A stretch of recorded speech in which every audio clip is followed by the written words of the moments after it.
Sweetwater County School District, are they on? We're here. You're here. Good. Chairman, members of the committee, my name is Carol Jellicoe. I am the chairman of the Board of Trustees of Sweetwater County School District Number 1 in Rock Springs. I want to give just a few opening remarks regarding the insurance package that we have. First of all, our insurance package is coupled with salaries. We look at it as a compensation package, and that's the beauty of the block grant. Our insurance costs are between 2 and 3% of the state dollars that we receive for insurance. That extra 2 or 3% goes towards our salaries in order for us to be competitive with the areas surrounding us, and we've actually had difficulty even being competitive. We are a partially self-funded insurance group. We have a stop loss for expenses above $200,000.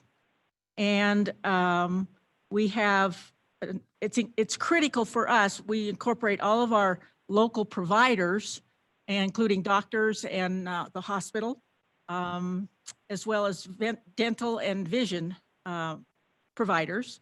But it's also critical for us to include networks in Utah along the Wasatch Front for our specialists. We don't have a lot of very specialized kinds of physicians. And so we utilize the University of Utah and Intermountain Healthcare as part of our network, and it's a critical part of our network. Our plan is monitored by an insurance committee made up of certified staff, classified staff, our consultants, district reps, a board member, and Mr. Duncan chairs that committee. We have spent a great deal of time trying to educate our members so that we make wise decisions when it comes to healthcare, and to the point that we actually have offered gift cards if people will participate in a education process program to help learn about how to be good consumers of healthcare. With that, I think I'm going to turn it over to Superintendent McGovern. Good afternoon, Mr. Co-Chair. Thank you for allowing Sweetwater One to present some information about our district to you. I know our board chairman, Jellicoe, has went through some of the things that we do as a district, but I want to kind of get to some of the points that were brought up before about, and then Scott, our chief financial officer, can go into some of the financial numbers or any other questions that any of you may have. But one of the things that was brought up before we broke for lunch was about what would that mean to districts if everyone went to one plan. And so I want to speak a little bit about what those effects might be for our district as we move forward, and things that we've been trying to work through here in Southwest Wyoming that will inevitably affect all of the other districts too. Chairman Jellicoe for us talked about that compensation package that's so important when we go to recruit and retain teachers. And we know that with the economy that we're really in a difficult situation that all of us are embracing and facing. But I truly can say that taking a slash to our school system will detrimentally hurt the recruiting and retaining of our teachers and part of that compensation package. For example, this year, as of today, going before our board on Wednesday, we have 16 open teaching positions. Here we are, middle of July, that we are truly unable to fill. And that was after closing more than 6, and they were special ed positions that we knew that there wasn't going to be a qualified candidate to come in. What we still have open, though, are positions math and science, and we do have special education as well. But the difficulty is if we don't have a compensation package to recruit quality candidates to come in, what happens to us is we're back in the same situation that our district went through last year. So a year ago, we had over 25 open teaching positions. We closed 10 of them. We just couldn't even get an applicant. And some of those included just an elementary teaching position, a Title I federally funded position we were unable to get a single applicant for. We closed those and we hired long-term substitutes to fill teaching jobs. And what we know from what we've lived, and we know we're not the only district, but if we don't have a true package to offer the next generation of teachers, those that are coming in, that are starting out their careers, when they leave us, they don't come back. And so we didn't raise to our base this going into 2021 school year, 2021 school year. We did not raise the base. But in a previous year when we did, it stood for a couple of weeks. And then what happened was surrounding states in Utah, in other areas, they raised theirs as well. So we never saw the effects of what that could do. So I wanted to make sure that I specifically went into that just to share our story. And I know we're not alone with that, but when we think about what that does for our educational system about moving to just one insurance plan, it's really one piece of a much bigger pie. And then one other thought very quickly, if this would be allowed with the group, is just to share a little bit about the process of having that local control for our insurance and our benefits option. I know Michael Rohr spoke a little bit earlier about Gallagher, as he was a third-party consultant that actually looked at the district and how our insurance plans came through. But there's something to be said about having that flexibility on a local level and being able to have those representatives monthly at the insurance committee. And our process that we used, we went out for a request for proposal in 2018 and actually had specific things that we were interested in taking a look at as part of our insurance plan. And then bringing that back, having committees, as Chairman Jellicoe mentioned, our insurance options committee really verifies that the model that we're using is sustainable. We're very conservative on how we do that, and Scott will go into those numbers and he'll be able to share that with all of you so that you can see on a local level that the allocations for those are fiscally responsible, but also it's meeting the needs of our employees, their families, and that importance of having a say in the benefits that they need for their families. I'm open to any questions, or I'd like to shift to Mr. Duncan as well. Kelly, I have a question for you along that line. I'm trying to grapple with the understanding when you talk about a package, a compensation package. And so if you've got state insurance through the group plan, that is part of the compensation package. So how would the state insurance differ from anything that you guys are providing? Is it because you have a plan that's a little more richer as far as deductibles or dental vision? I'm trying to understand the difference between this insurance and that insurance as part of a compensation package. So if you can elaborate on that, I think would be helpful. Sure. Mr. Chairman, thank you for your question on that. Actually, let's go into some of the numbers for that so that we can appropriately address what your question might be. Sure. Thank you, Mr. Chair, members of the committee. There are two main cost drivers in addition to those that were pointed out by Mr. Rohr in his study. One of them is the state plan is richer than our district plan in terms of the plan offerings, especially when you consider the state plan has a 500 deductible PPO and one high deductible plan. That's one cost driver. The other cost driver is the difference in the cost share that the state plan, according to their website, is roughly 85%. That would be 85% covered by the employer and 15% by the employee.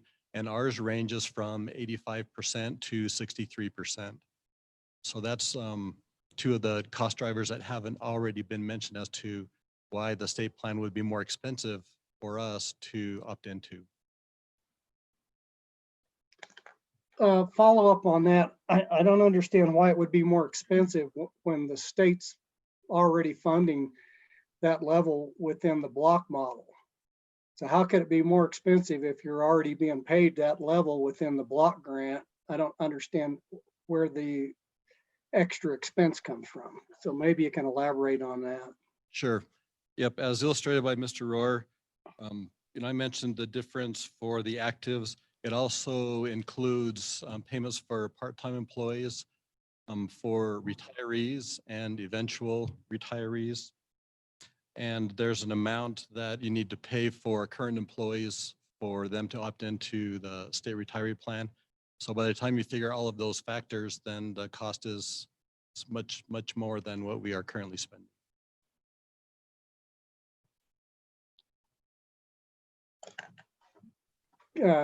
Committee, Representative Larson. Thank you. But so if I could follow up a little bit on that. So my understanding is that we reimburse the school districts for their insurance costs at the same level as we have the state EGI program. And then if school districts are able to find an insurance package that costs less, then they can take the difference between what the state funds for insurance and what they pay for insurance, and then they can put that into the benefits package in by a pay enhancement. Is that fair? Yes, that is a fair statement. And so if a school district was on the state insurance plan, the ability to have additional revenue for compensation incentives would be gone. Yes, that is also correct. Thank you. Representative Summers. Mr. Chairman, thank you. And thanks for your testimony. And, obviously this has been a bone of contention for many years, at least nearly as long as I've been in the legislature, on how we pay health insurance to districts and then districts buying policies that are cheaper and then taking the money and using the money to do whatever. That's a block grant, right? You can do what you want. So my question back to you is, if we told you that we would only reimburse for the amount of the actual use of the actual amount of your health insurance, not to exceed the state's plan, you'd most likely, what would happen then? I imagine those plan costs would creep up in order to probably provide more benefits in health insurance to employees to try to attract them, because frankly, the salaries are insufficient. Is that what would happen? We still wouldn't see a savings, would we? Or would we? Me to take that one? Yeah. Yeah, we would need to find other places in our budget to be able to cut. And, we've sustained some pretty heavy cuts in the past few years, and there's not a lot of other places that we haven't already looked. And so if we had to go further, you're talking then about the number of staff that we could carry, and also the programs that we offer. Those things would have to be looked at pretty heavily. Committee, any follow-up? Any other questions? Mr. Chairman, Yeah. Who do we have? this is Carol Jellicoe. I just wanted to say that districts have had an opportunity to join the state plan for a number of years, and only one district so far has chosen to do that. So clearly, districts have believed that being either a part of WEPT or WISBAIT, or in our case, being self-insured, better meets the needs of our employees and their families. So basically, we have no fat remaining in our budget. If we have to do further reductions, that's going to mean reductions in staff, and it's going to be a change in programs. There's just nothing else. We did not have a raise to the base this year. So we are in a position where Wyoming has lost its edge. I have been in Wyoming since 1973 when I started my teaching career here in Rock Springs. And we've always had an edge where we could offer good salaries, good benefit plans, and draw on people from our surrounding areas. As Superintendent McGovern said earlier, last year we raised our base, and within a week to 10 days, 3 districts along the Wasatch Front met or exceeded that base salary. So we have no edge left in Wyoming to draw people from other parts of the country to come here. And with the teaching shortage, we are, compensation package is all that's left for us to use. Thank you. I stand for questions. Mr. Co-Chairman. Thank you, Mr. Co-Chair. So, we totally, I think, understand the issues that you and other school districts are confronted with. But I don't know if you were listening this morning, but we have yet to feel the ramifications of what's going to happen to education funding over the course of the next year, and then even more importantly, the following biennium. We have a $500 million shortfall, and that's only because we backstopped the education with guarantees out of the rainy day account. So if we didn't have the rainy day account, and if we were stuck without any revenue enhancements in the next 6 months, then there will be, I think the number we heard this morning is probably 20% cuts in all of education funding. So imagine having your entire budget cut by 20%. That's what we're looking at in the future. If you as educators and the people of Wyoming don't fully understand the impact and what's coming because of our shortfalls in revenues. And so this little issue about insurance is a drop in the bucket compared to what lies on the horizon. And so I'm just hoping that you help us get this message across to school board meetings, to every place you can, because this is kind of the first little minnow wave of what lies in front of us. So I sure appreciate your time, and we all know that education is primarily teachers, the funding that we pay, and the equivalent to the numbers are kind of astronomical. How much does 500 teachers cost?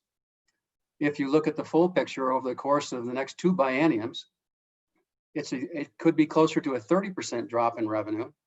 And that's that's a third of the teaching force. That's 5,000 teachers that we can't afford unless we find another source of revenue.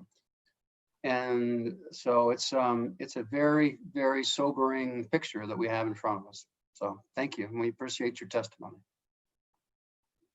Thank you, Mr. Co-Chair. And I just want to add a little bit on here. And I think he's articulated the fiscal dilemma that we're facing here in the state of Wyoming. But I think you also have to, part of that message has to be is I don't believe, and I don't think anybody on this committee believes, that we're going to go out and raise taxes to generate $1.5 billion to backfill both the general funds and K through education. So the reality is there is cuts coming, and it would be much more productive to figure out how we can do that most efficiently, protect the classroom teachers, improve the efficiency and expenditures of K through 12, because K through 12 now costs more than the cost to run all the rest of general fund government.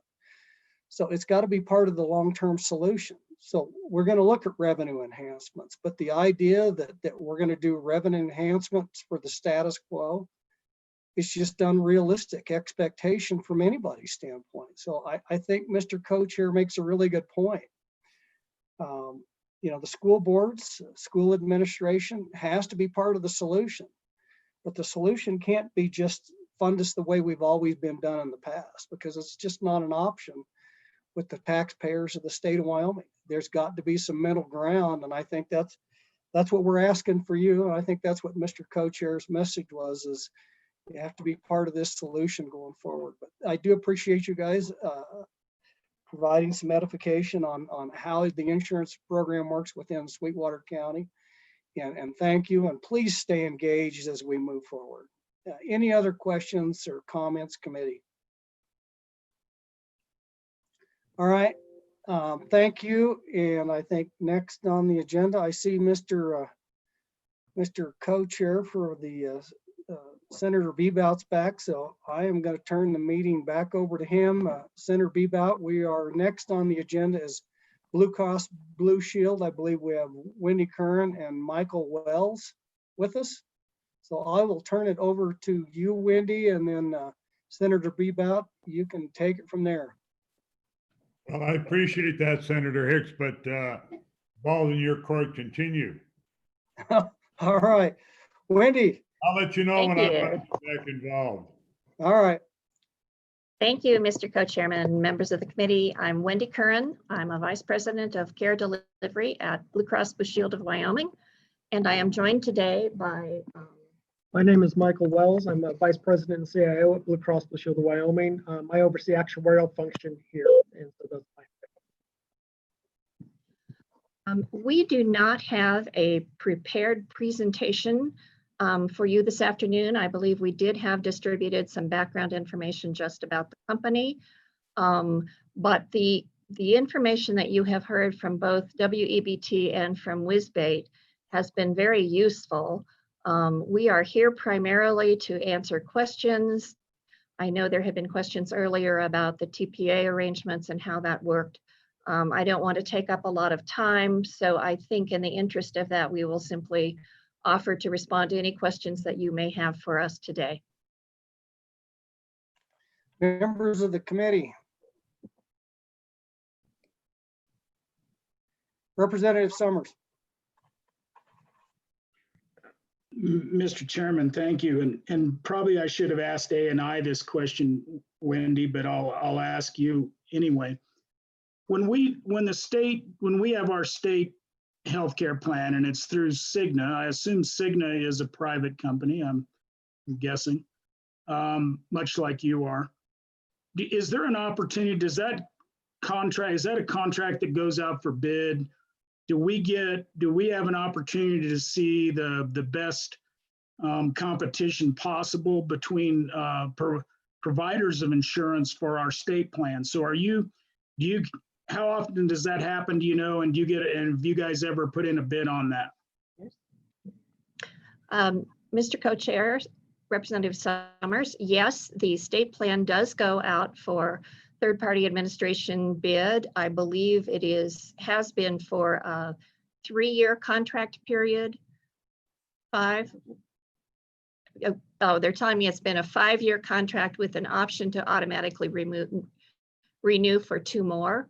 It is a very competitive process. We have in the past, in fact, submitted a response to the RFI.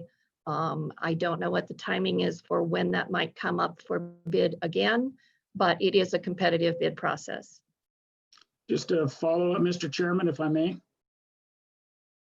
I guess my follow-up, Wendy, would be, is that too much time? So basically, we're giving 7 years for one outfit to hold that contract. Now, obviously, if you got the contract, you kind of like that. If you don't have the contract, you might want to bid on it. So is that a standard amount of time? It seems like 7 years seems like a long time to be locked into one outfit before you rebid something. So what do you hear? What's the industry standard? Anything you can tell me?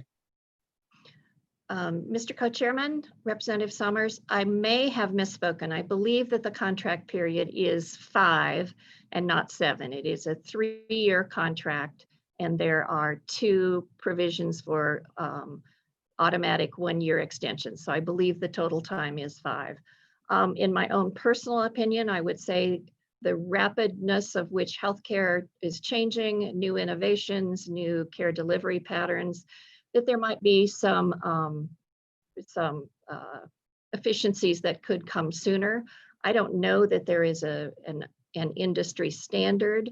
I believe 3 years is probably close to that. There's quite a bit involved in setting up a new plan on the systems, et cetera, et cetera. But certainly that competitive bid process does keep new ideas coming to the forefront.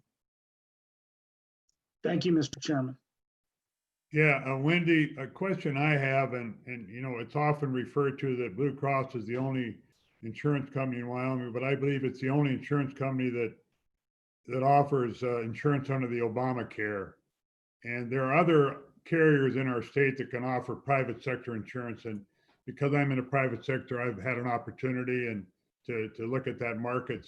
The question I have is from that perspective, as a private sector, and what do you see the market and the competition? We heard very clearly that earlier this morning from both of the trusts, the competition is paramount in terms of what we do for insurance, and makes a lot of sense. And what would be your take on the competitive side of that, and how we do that relative to like EGI? Mr. Chairman, as you heard this morning, yes, I think there was some mention of monopolistic health insurers. Blue Cross Blue Shield of Wyoming is the only health insurance company that sells policies on the Obamacare ACA exchange. However, when it comes to third-party administrative agreements, large group plans, small group plans, you also heard that there are a number of carriers available out there: United, Cigna, Aetna. There's some smaller plans that we know of who are available that do particularly small group plans. As to the competitiveness, I think it is competitive. I think we are all constrained by the overall unit cost of healthcare in the state, but we believe it's a competitive market for us. Another question, and thank you for that answer. That's what I thought it would be. Representative Walters brought up a good point this morning about the state spends money to get the multi-payer and see what different hospitals are charging for services. And I'm sure you not only participated in that, but you've looked at that. Is that a useful tool for what you do and how you do your business in our state? Mr. Chairman, the multi-payer claims database can be a useful tool. However, it is very limited in the amount of data that it collects. As you know, it's limited to only those provider groups and EGI who want to participate. There's no uniformity. So I think what you get is you get EGI as the largest percentage of participation in that, along with some plans in Montana. What we have found is that it's a small sampling, and it probably is not accurately reflective of all healthcare costs in the state. Michael, would you agree? Yeah, I would agree with that. That it's really not a really helpful proposition. For our own analytical work, we sit on top of the data that we have. And when you get into data analysis, it becomes very, very important to understand the details of the information. And so by having it in our own resident systems, we understand that. Hitting a third party, it becomes a lot more difficult to interpret the information, to make actionable decisions based off of it. Mr. Chairman, I do think that report can provide information directly to EGI, since they are the largest participant in the group. We do not participate, and it is somewhat limited for general value. The other thing, Wendy, I heard, I think I heard that one of the groups, one of the trusts utilizes you as part of their plan that they do. And so how do you look at that when actually you're out there being competitive, yet you're bidding with them to provide insurance? Is there any kind of a internal conflict there that you see, or is that just the way insurance companies do business? Mr. Chairman, I think you are, let me make sure I understand your question. We are offering our services to one of the groups, WEBT, as a third-party administrator. They can choose from any group number of others who might also bid for that, but the ASO, the Administrative Service only line of business, is separate from the other insurance products that we offer.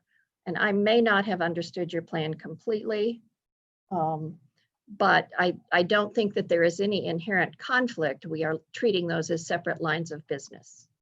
Yeah, and that's correct, and that's a question. You answered it correctly.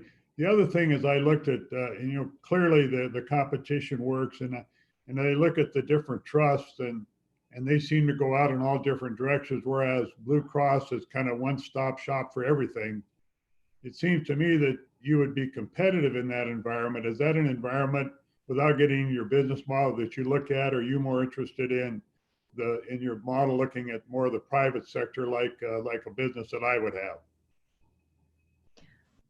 Mr. Chairman, as I believe that is correct, as opposed to a government, a state government entity, or a government entity, I believe that our focus has usually been private enterprise, where we do that. Am I missing anything? Yes, does that answer your question? Sure does. The other thing that, when you had the platinum, the gold, the silver, the bronze 1, bronze 2, and most of us, we appreciate an opportunity to look at your bronze levels. As you look to the future over the next 2 or 3 years, do you see any changes made in the type of insurance and different plans you'll be offering to the private sector, anybody that would like to utilize your service, or is it pretty much going to be consistent with what we see now? And that will tie in, of course, to be able to work within the Obamacare as well. Mr. Chairman, that is correct. For new policies that we offer, we are very limited in any changes in what that benefit design is. Under the ACA, we are required to cover essential health benefits in every product that we sell. Those are pretty uniformly the same. We have no latitude in changing those around to do things that might mitigate the cost of the premiums.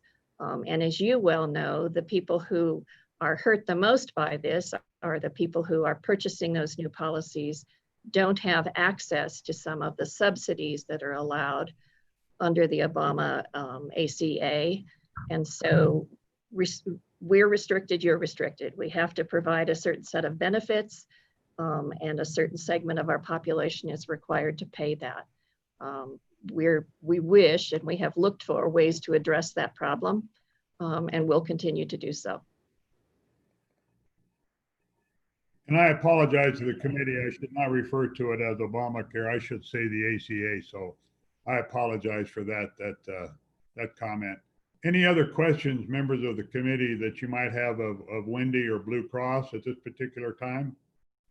Any questions? I see where I lost Senator Hicks. So much for me delegating authority. Okay, thank you very much. Thank you, Mr. Chairman. Take care, good luck. Thank you. Okay, I think we're at that time of public comment on the agenda that we've had starting, it seemed like a long time ago, but starting with the EGI and then the different private sector and the trust and everything else. Are there any comments out there the public would like to share with the committee? Yes. Don, are you controlling that, or is Karen? Who's doing it? Mr. Chairman, I've added Ryan Jackson. He is from the Wyoming Business Coalition on Health, the preparer of that report on multi-payer claims databases. I would also note that Senator Hicks, the power went out in Bags, and we are trying to get him back restored. I don't buy that at all, that the power went out. We can debate that further. Anyway, let's open it up for public comment. Karen, are you running the show on who that is?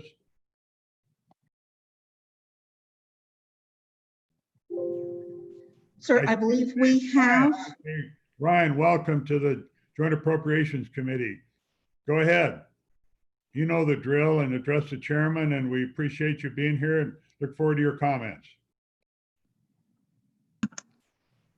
All right. So are you ready for me? Yes, sir. All right. Mr. Chairman, we submitted our final annual report to the health departments last month, and they were supposed to forward it on to the JAC and Labor and Health. So I don't know if you received that. We So I have. will be referring to that. I did hear you guys mention the multi-payer claims database a couple of times over the morning. And that it was killed in this budget session. So there will be no more data submitted to that by the state of Wyoming, and there will be no more reports from us. So that's why the report that we sent last month is the final report.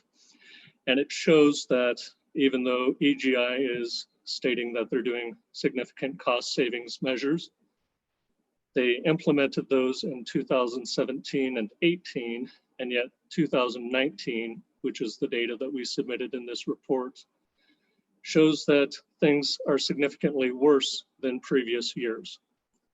So as of the data submitted, which goes up, and in some sections, it goes to December 31st, 2019. In some places, it goes up to April 2020.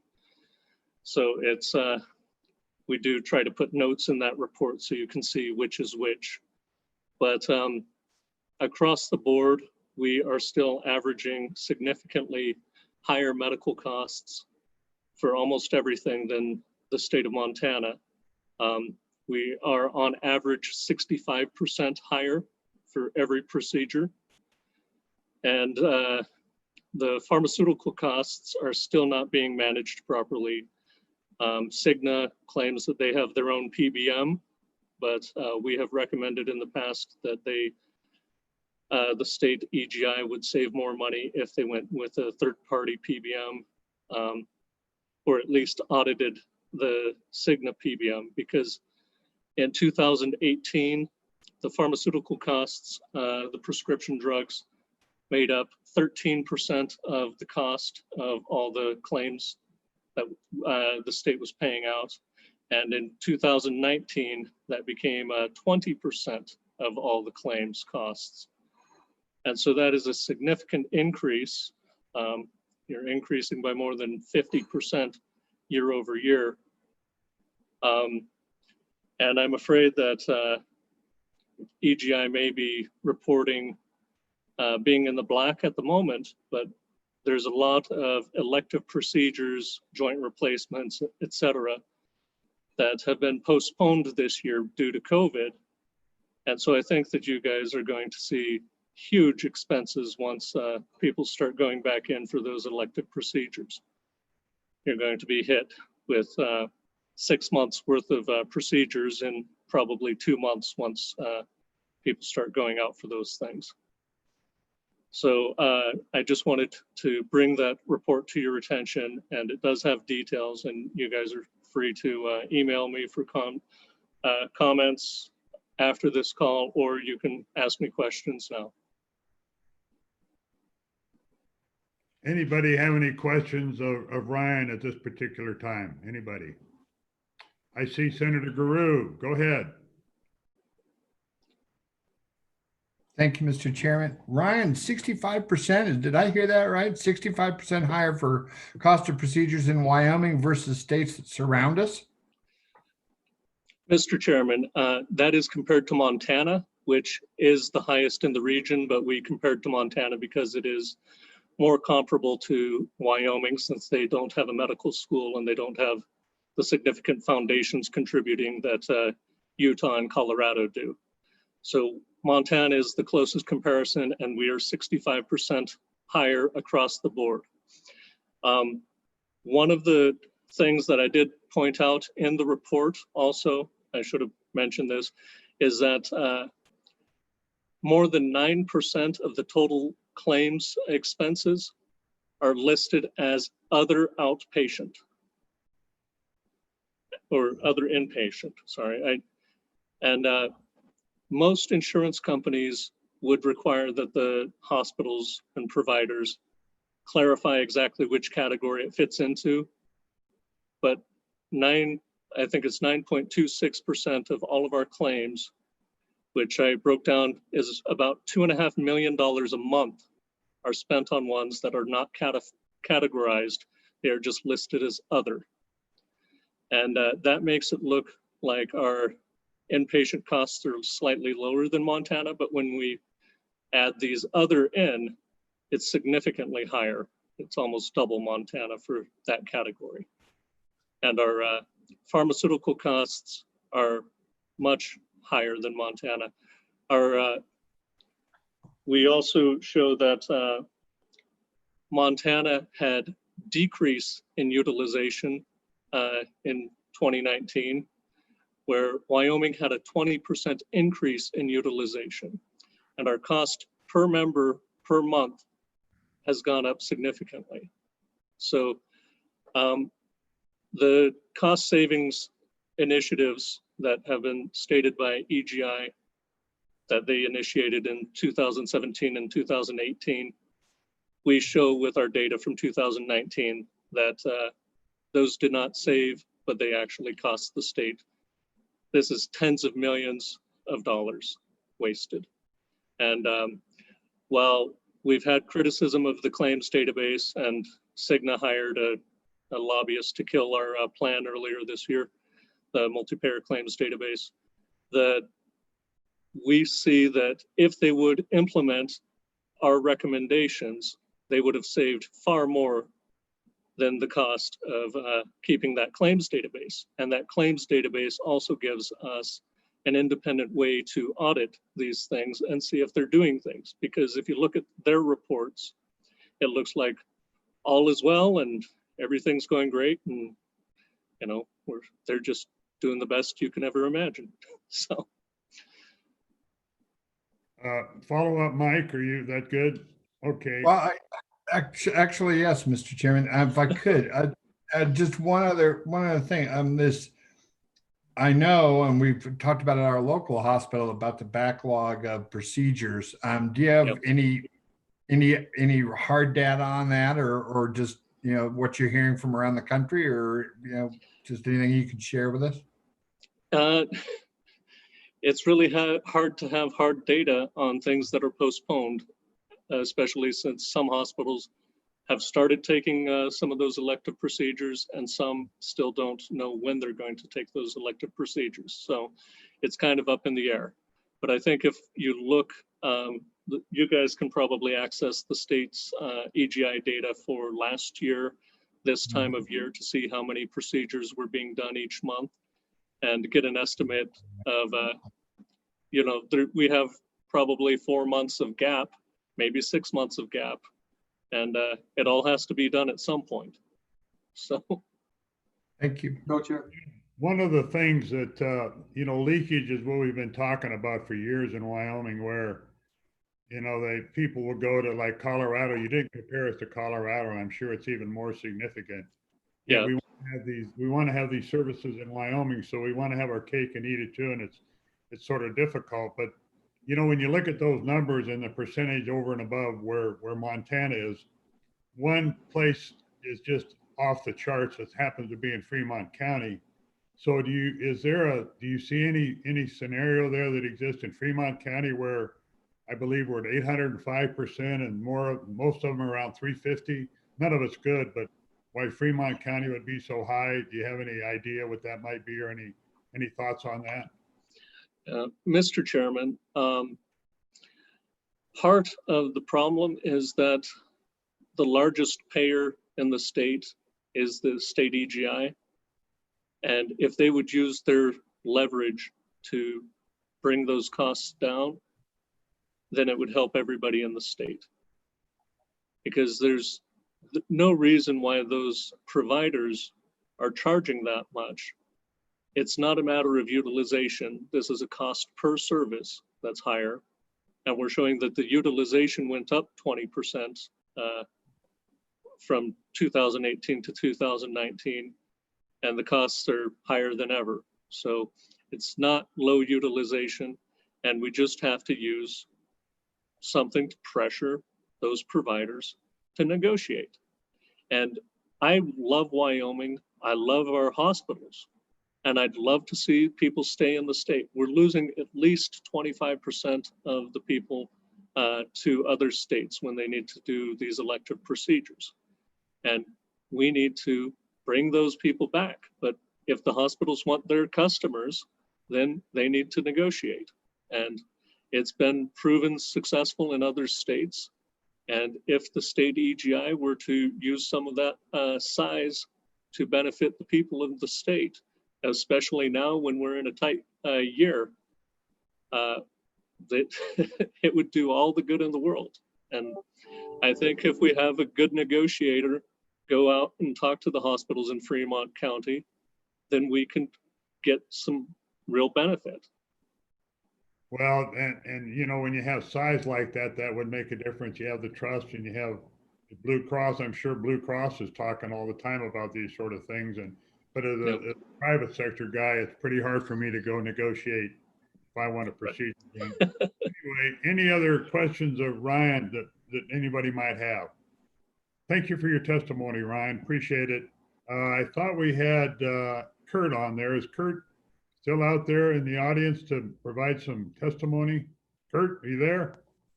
I am, Mr. Chairman. Thank you. Welcome. Go ahead. Thank you, Mr. Chairman and members of the committee. I'm Kurt Schmidt. I'm the Assistant Superintendent of Fremont County School District 21. And I've been doing this for a while. And one of the things that I've always found interesting about these insurance questions is the lack of information that comes from school districts to the legislature to show, okay, what exactly are the dollars we're talking about? Mr. Hayes had given me the cost data on what it would cost to start if we switched over to the state plan beginning in August 1st with their new rates. I took that and compared it to our current rates that went into effect in July. So I could compare, okay, here's our school district cost on, because we belong to Web Trust. What would that cost difference be?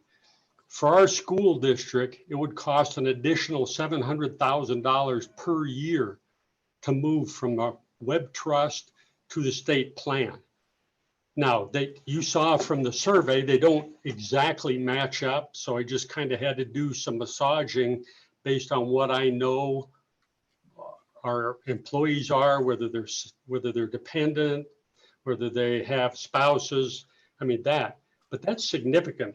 That's 27.5% increase just for one school district.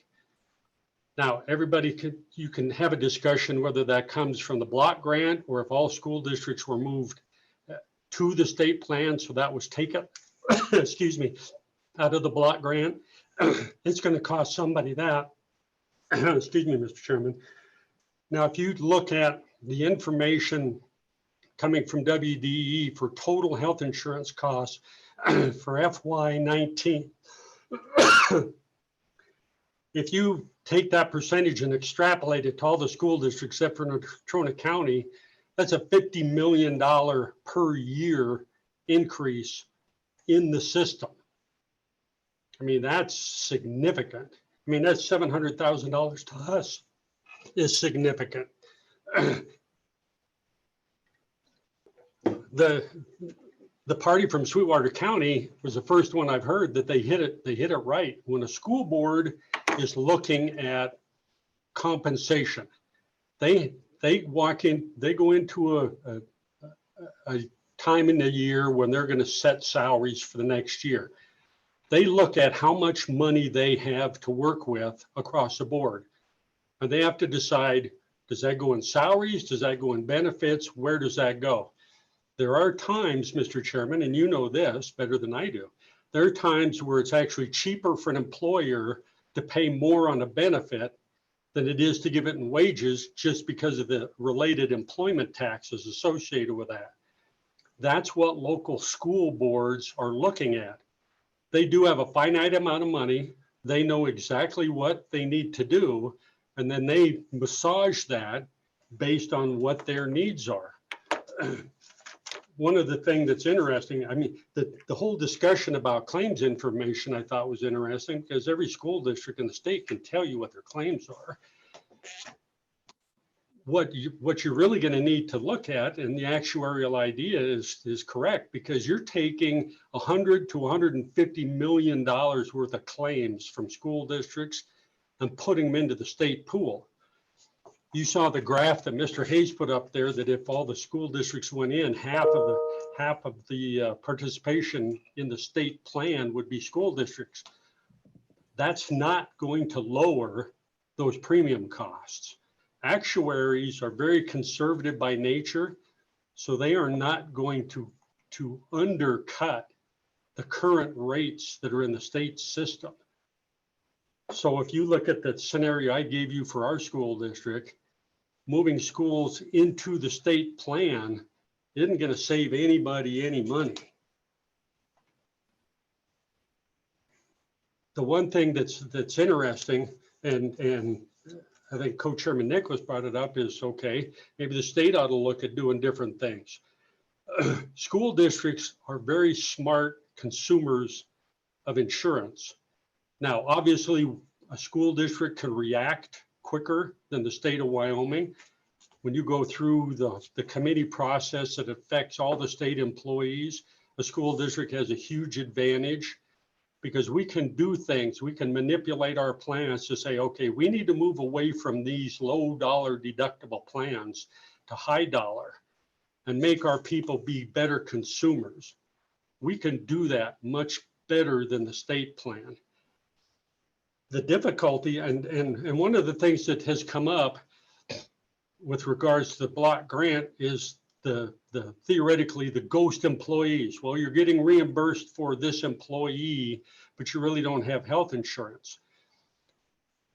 Many years ago, when we sat down with Drs. Pikus and Auden on the recalibration, there had been a year of pretty good discussion over different parts of the funding model.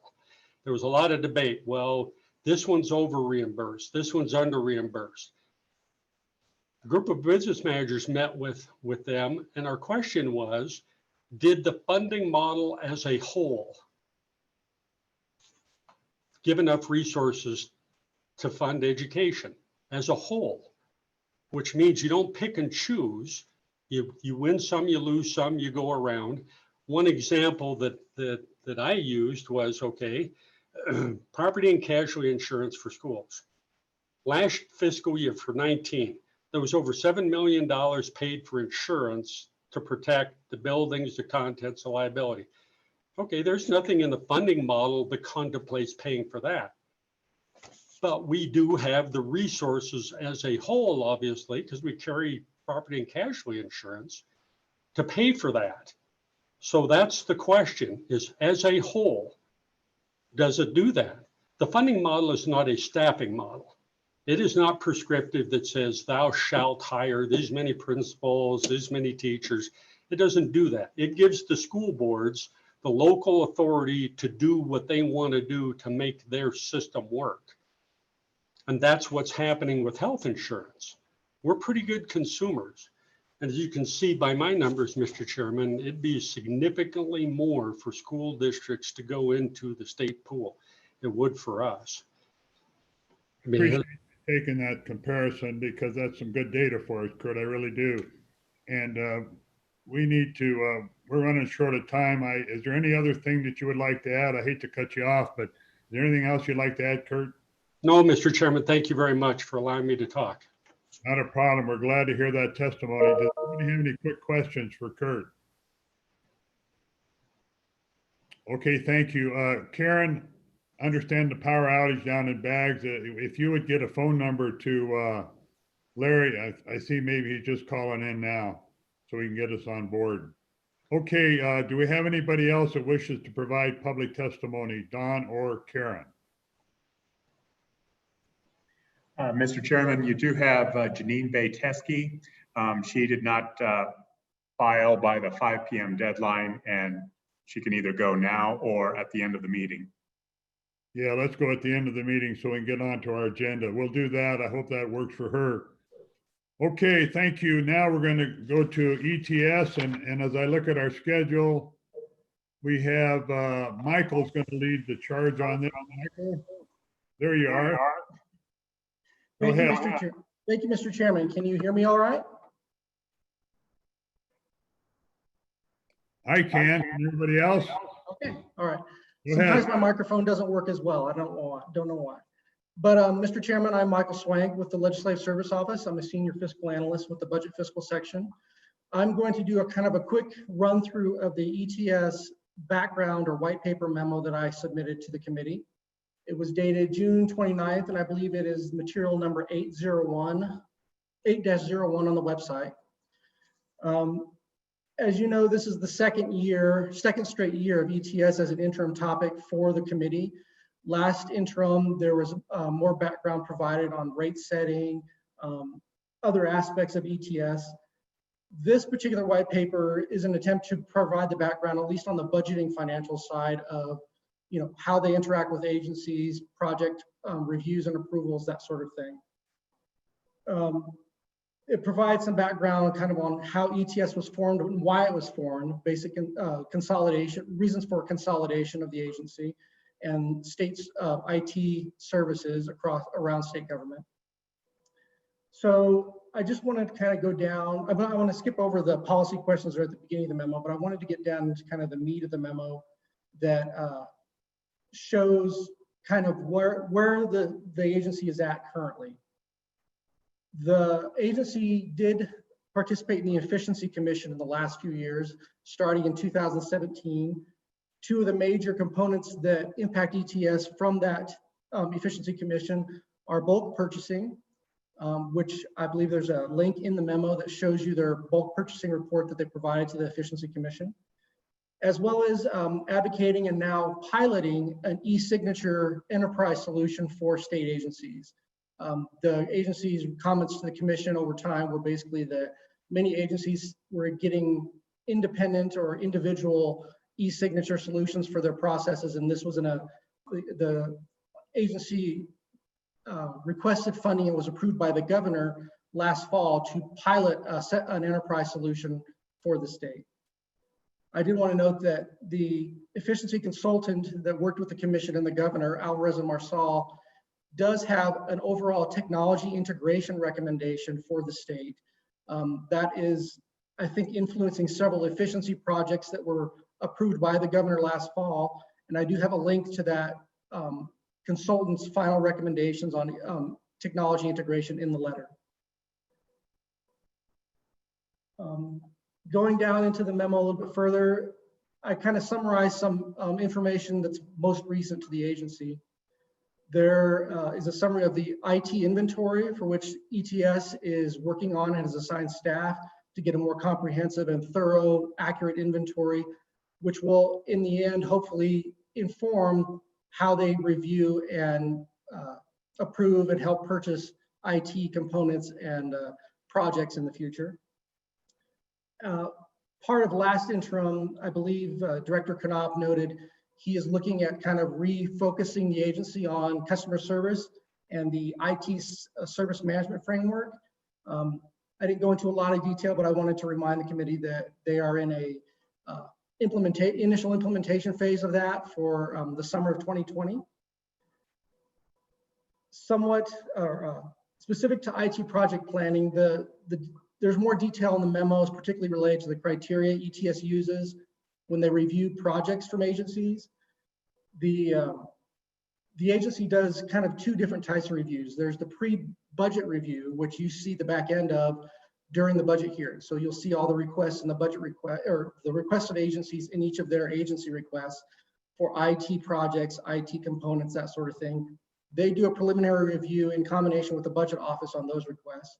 And then once agencies' budgets are approved for certain purchases and projects, they do project level reviews before procurement.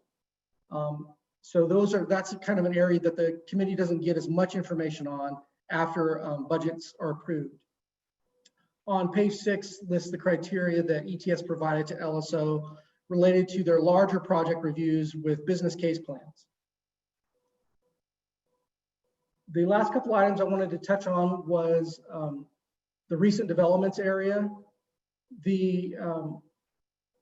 In response to last interim, the committee asked what ETS's plan or recommendation would be for funding IT projects into the future. ETS proposed a formula-based model that they would explore. That I believe that hasn't gone completely to fruition. In a response that they provide LSO, they've noted that they continue to do strategic sourcing, but there is not a particular recommendation for overall funding of IT services, whether it's formula-based, a percentage of the budget, that sort of type of thing. They have not moved forward with that. I will note that the Alvarez and Marsal efficiency consultant recommended that all capital appropriations be transferred to ETS. I believe ETS may have some comments on the feasibility or advisability of that particular recommendation, but that recommendation was not forwarded by the Efficiency Commission to the legislature. I also provided a little bit of information on the what is called an expenditure ratio. There's been questions by the committee and other stakeholders in the past about what is the state's expenditure relative to, of IT relative to the overall budget. There's kind of limited information nationwide or among states on how they consistently classify IT expenditures or budgets. But for a few states that were able to find some information with the help of the LSO's research section, it appears Wyoming's is roughly on average with about 2% of the state's overall budget is spent on information technology expenses, which includes IT staffing, primarily with ETS. And then the last item I wanted to summarize real quick is the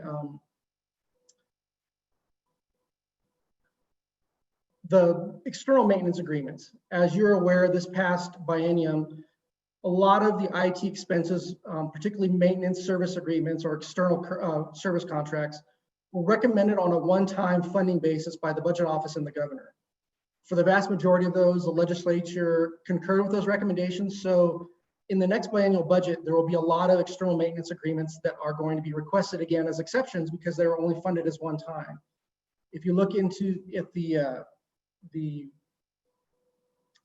look into the paper on page, let me find it real quick, sorry.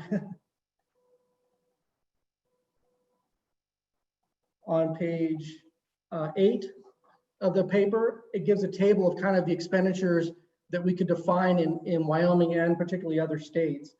And it shows that expenditure code 0292, which is generally maintenance service contracts, has gone up quite a bit in the last 10 or 12 years or the last 6 biennia, over 200%. And that is, I know, something that this committee is keenly aware of and commonly questions those requests and whether they're being implemented or whether they're being efficiently administered, that sort of thing.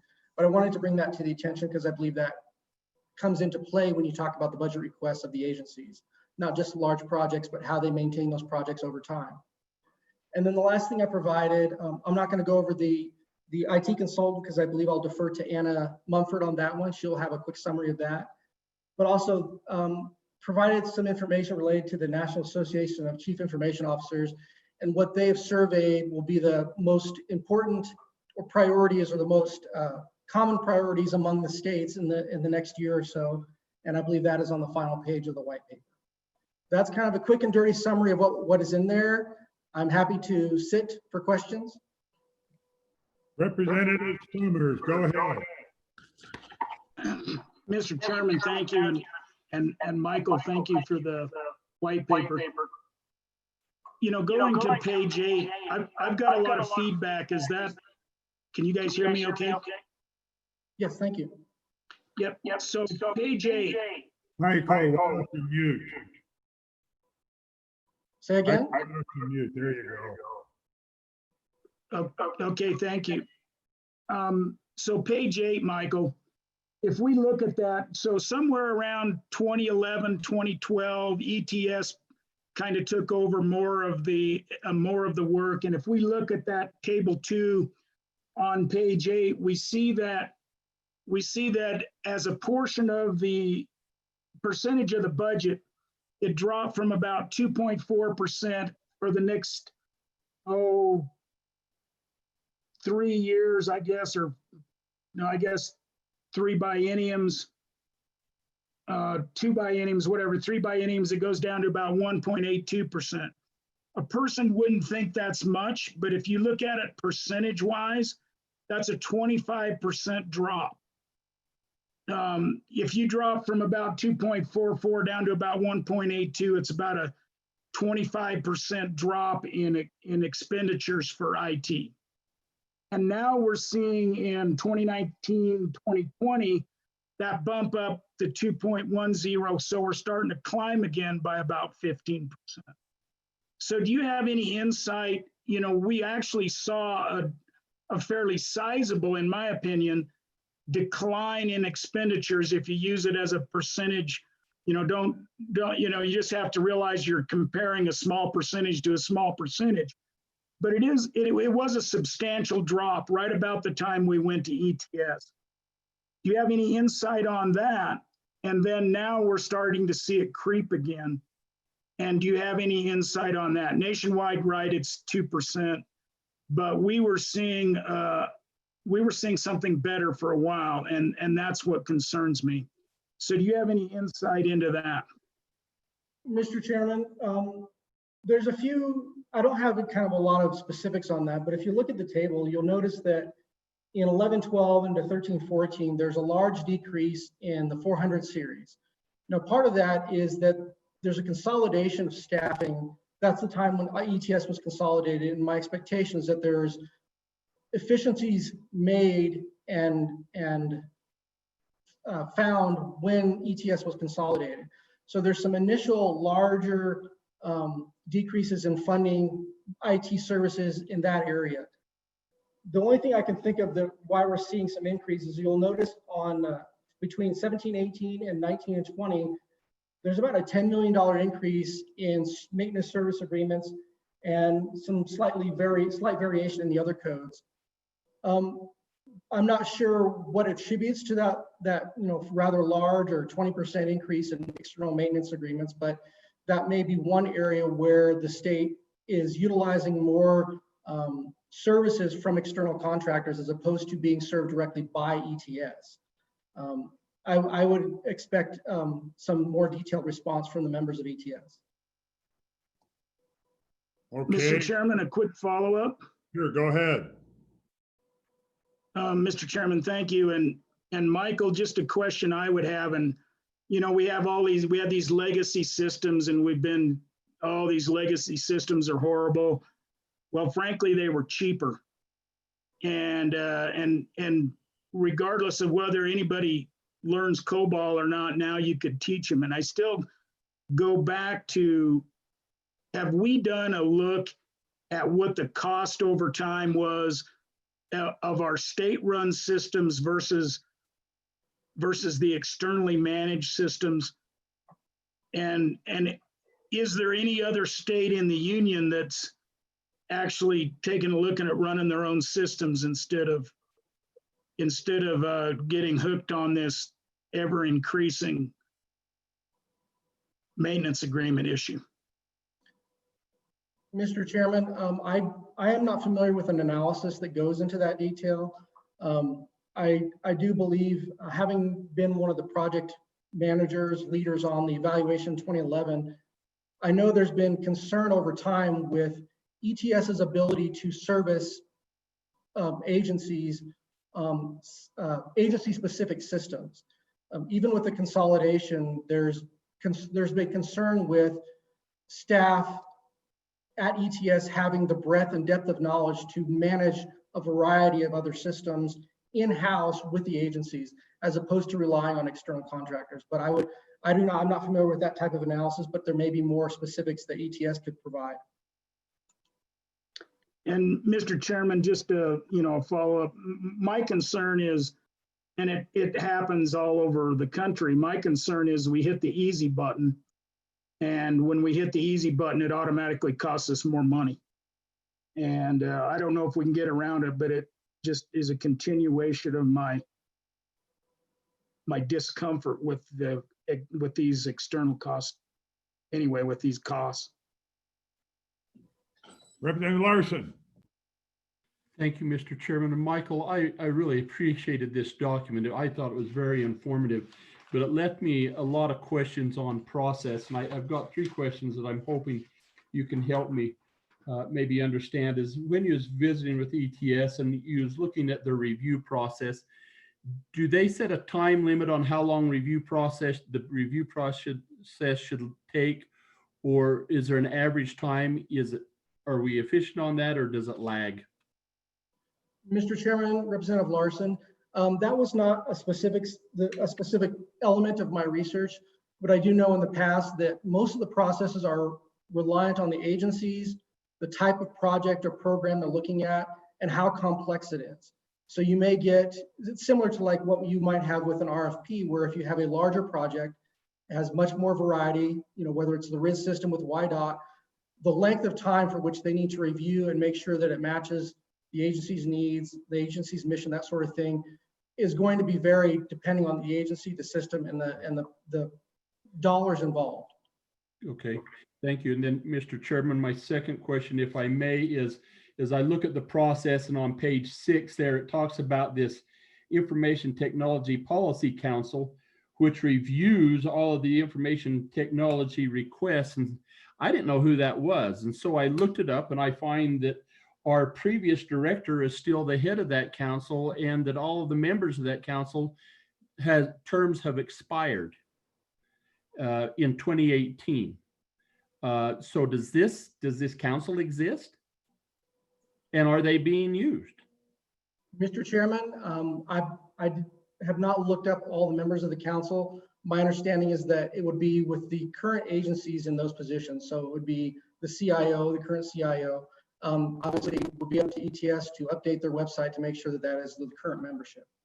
Well, the stakeholder, Mr. Chairman, thank you, is the stakeholder group, that from around the state doesn't fit. So I get that. And then can you help me understand then on page 6 again at the bottom where it says ETS requests permission to collaborative work to develop a recommended and potentially formula-based model.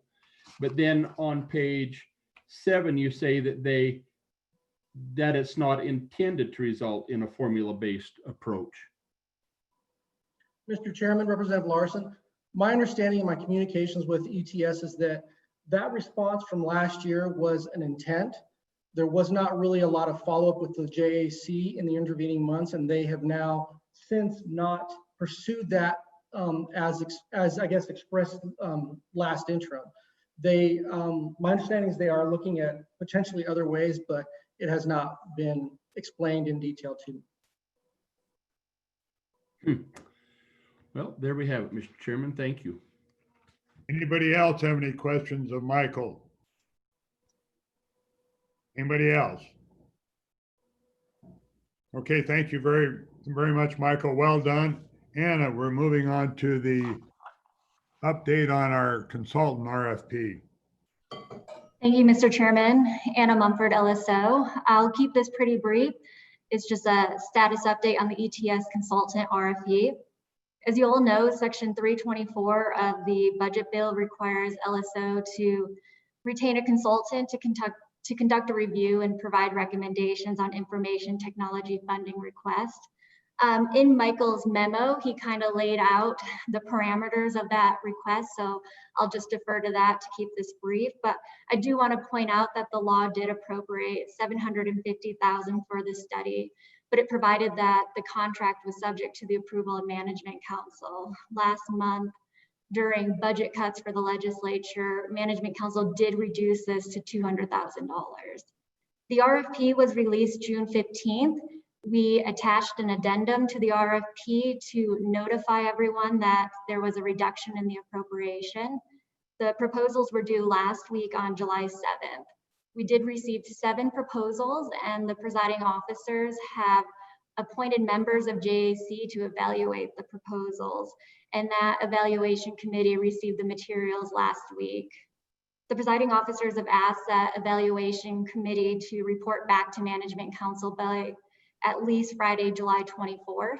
So that would give hopefully a week of contract negotiations, and then the consultant could potentially start at the beginning of August. the law provides that the final report is due October 15th. And Mr. Chairman, that's my update. Thank you, Anna. Any questions of Anna? Any questions? Just one thing comes to my mind. If we'd have left it at 750, I wonder if we'd have had 7 proposals around 750 instead of 7 around 200. But that's an editorial comment. We'll never know. Okay. The next item we have is Gordon on CARES funding for the ETS. Gordon, there you are. Welcome. Go ahead. Thank you, Mr. Chair. Mr. Chair, we have submitted a number of recommendations for CARES spending to the governor through the portal that's set up for the executive branch. And that's where we are at this moment. We are waiting to hear decisions on how that will move forward. And so that's the long and the short of it. As a general explanation, what we have requested is some reimbursement for PPE and cleaning materials, which you would expect as our technicians go into state offices, into prisons and whatnot, and provide services. We want to keep them safe. There are some general requests that I'm sure are standard. The overtime that we needed to set up for getting everyone to telework, right? We did that in just a few weeks, and that required significant overtime and work on our team's behalf to get that up and going. We alluded to that in our June 9th meeting. Aside from that, the topics are in front of the governor for consideration. And so until such time that the governor has given me the go-ahead, I don't believe it's appropriate for me to speak to details on those things. But rest assured, there's a number of items in there around the areas of technology that would help the state as a whole and help ETS.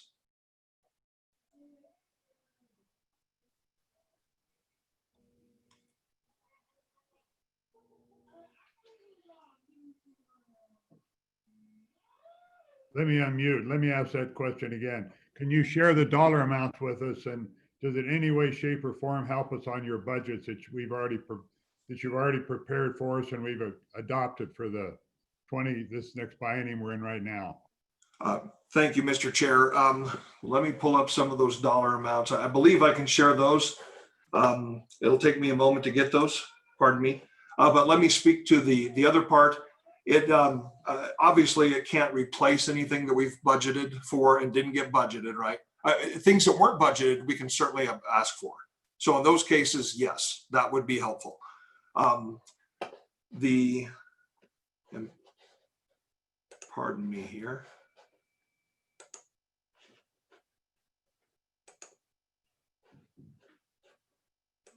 And while you're looking for that, I know that I think DFS was looking, as well as YDOT, of trying to have some COVID funds help with some of their asks that they had presented to this committee as well. And I believe you're involved in that. Any updates on that? No updates that I'm aware of, Mr. Chair. So dollar amounts, let me see if I can sum this up. It's just an approximation, Gordon. I'm just curious. Yeah, I apologize. We turned in, gosh, oh golly, quite a few. We turned in 21 requests. So I'll do a quick estimate here. I'm going to guess in the neighborhood of $15 million total. And I could be off, sir. That's close enough. Yeah, that's what I needed. Okay, any other? Yeah, we have Representative Summers. Go ahead. Mr. Chairman, thank you.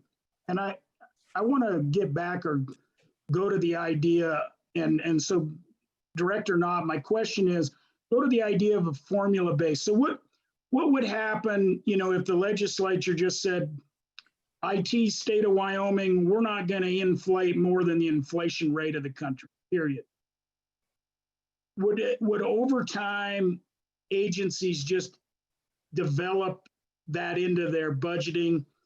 And I'm a firm believer you can fit a square peg into a round hole with a big enough mallet. So is there a way that we can look at things differently?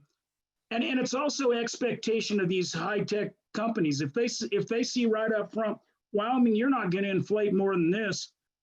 maybe they find different solutions for us. So how do we get a control of these expenses without just saying, we're not going to give you any more than this much more than we gave you last time, or we're going to give you less now because we can't afford it?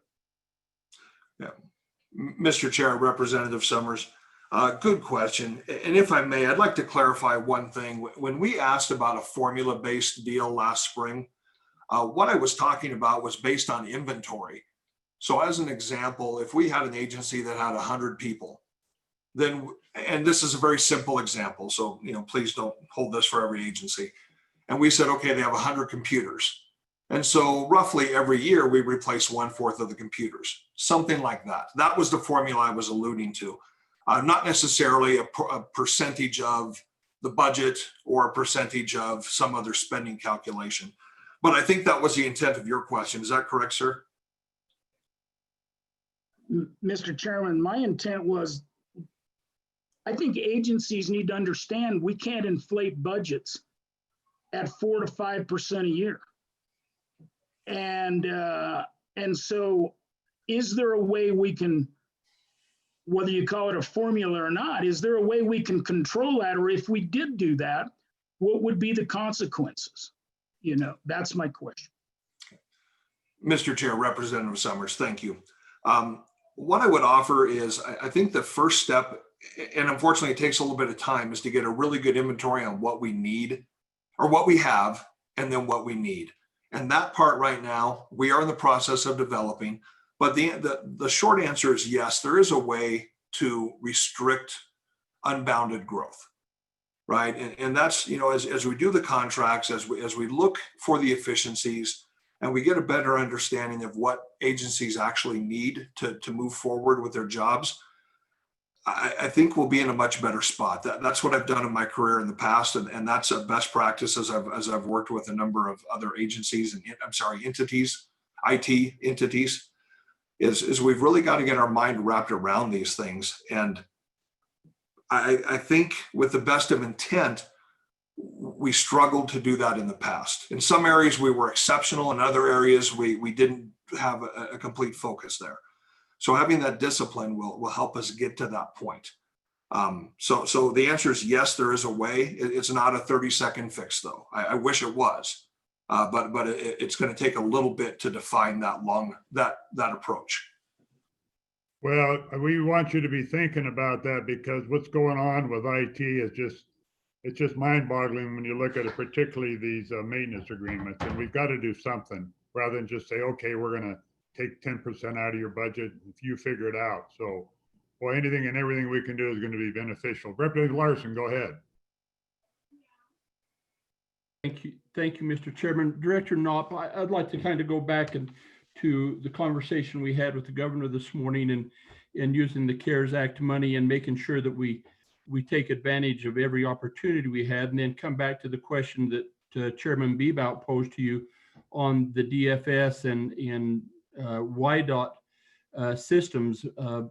When we left there in March, I think you were tasked with looking at that YCAP system to see if it was a warranted system that made sense to replace. We've since seen with this COVID pandemic that the ability for the DFS staff working at home to access the system in YCAPs has really been a pain in the hind end. In fact, it's been all but and so when your response to Chairman Bebout was you don't know where that stands, I'm curious is if you have participated in that discussion between DFS and the governor's office on the validity of using CARES dollars and the appropriateness of it for the YCAP system and stuff like that. Man, if we can take advantage of that, I hope we do. And I just want to know if you were part of that conversation, and if so, what your recommendation was.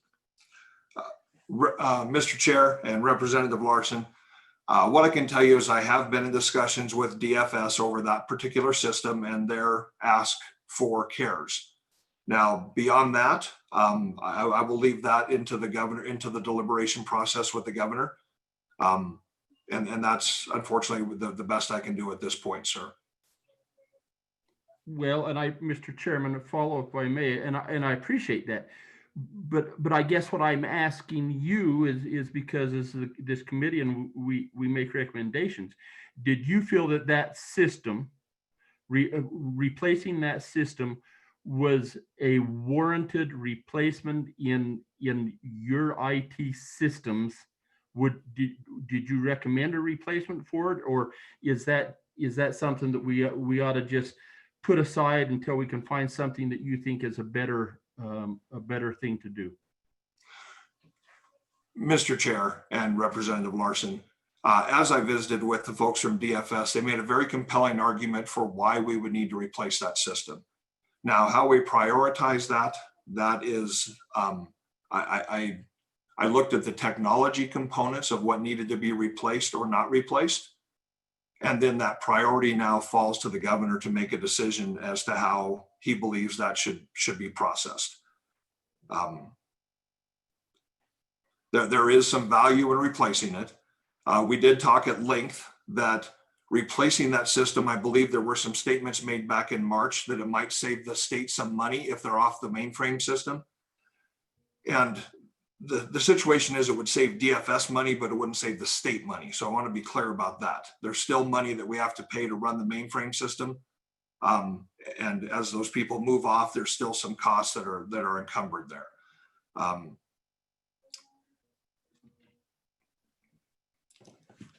I'm not at liberty to speak as to, I don't know what the governor may do or not do. Thank you.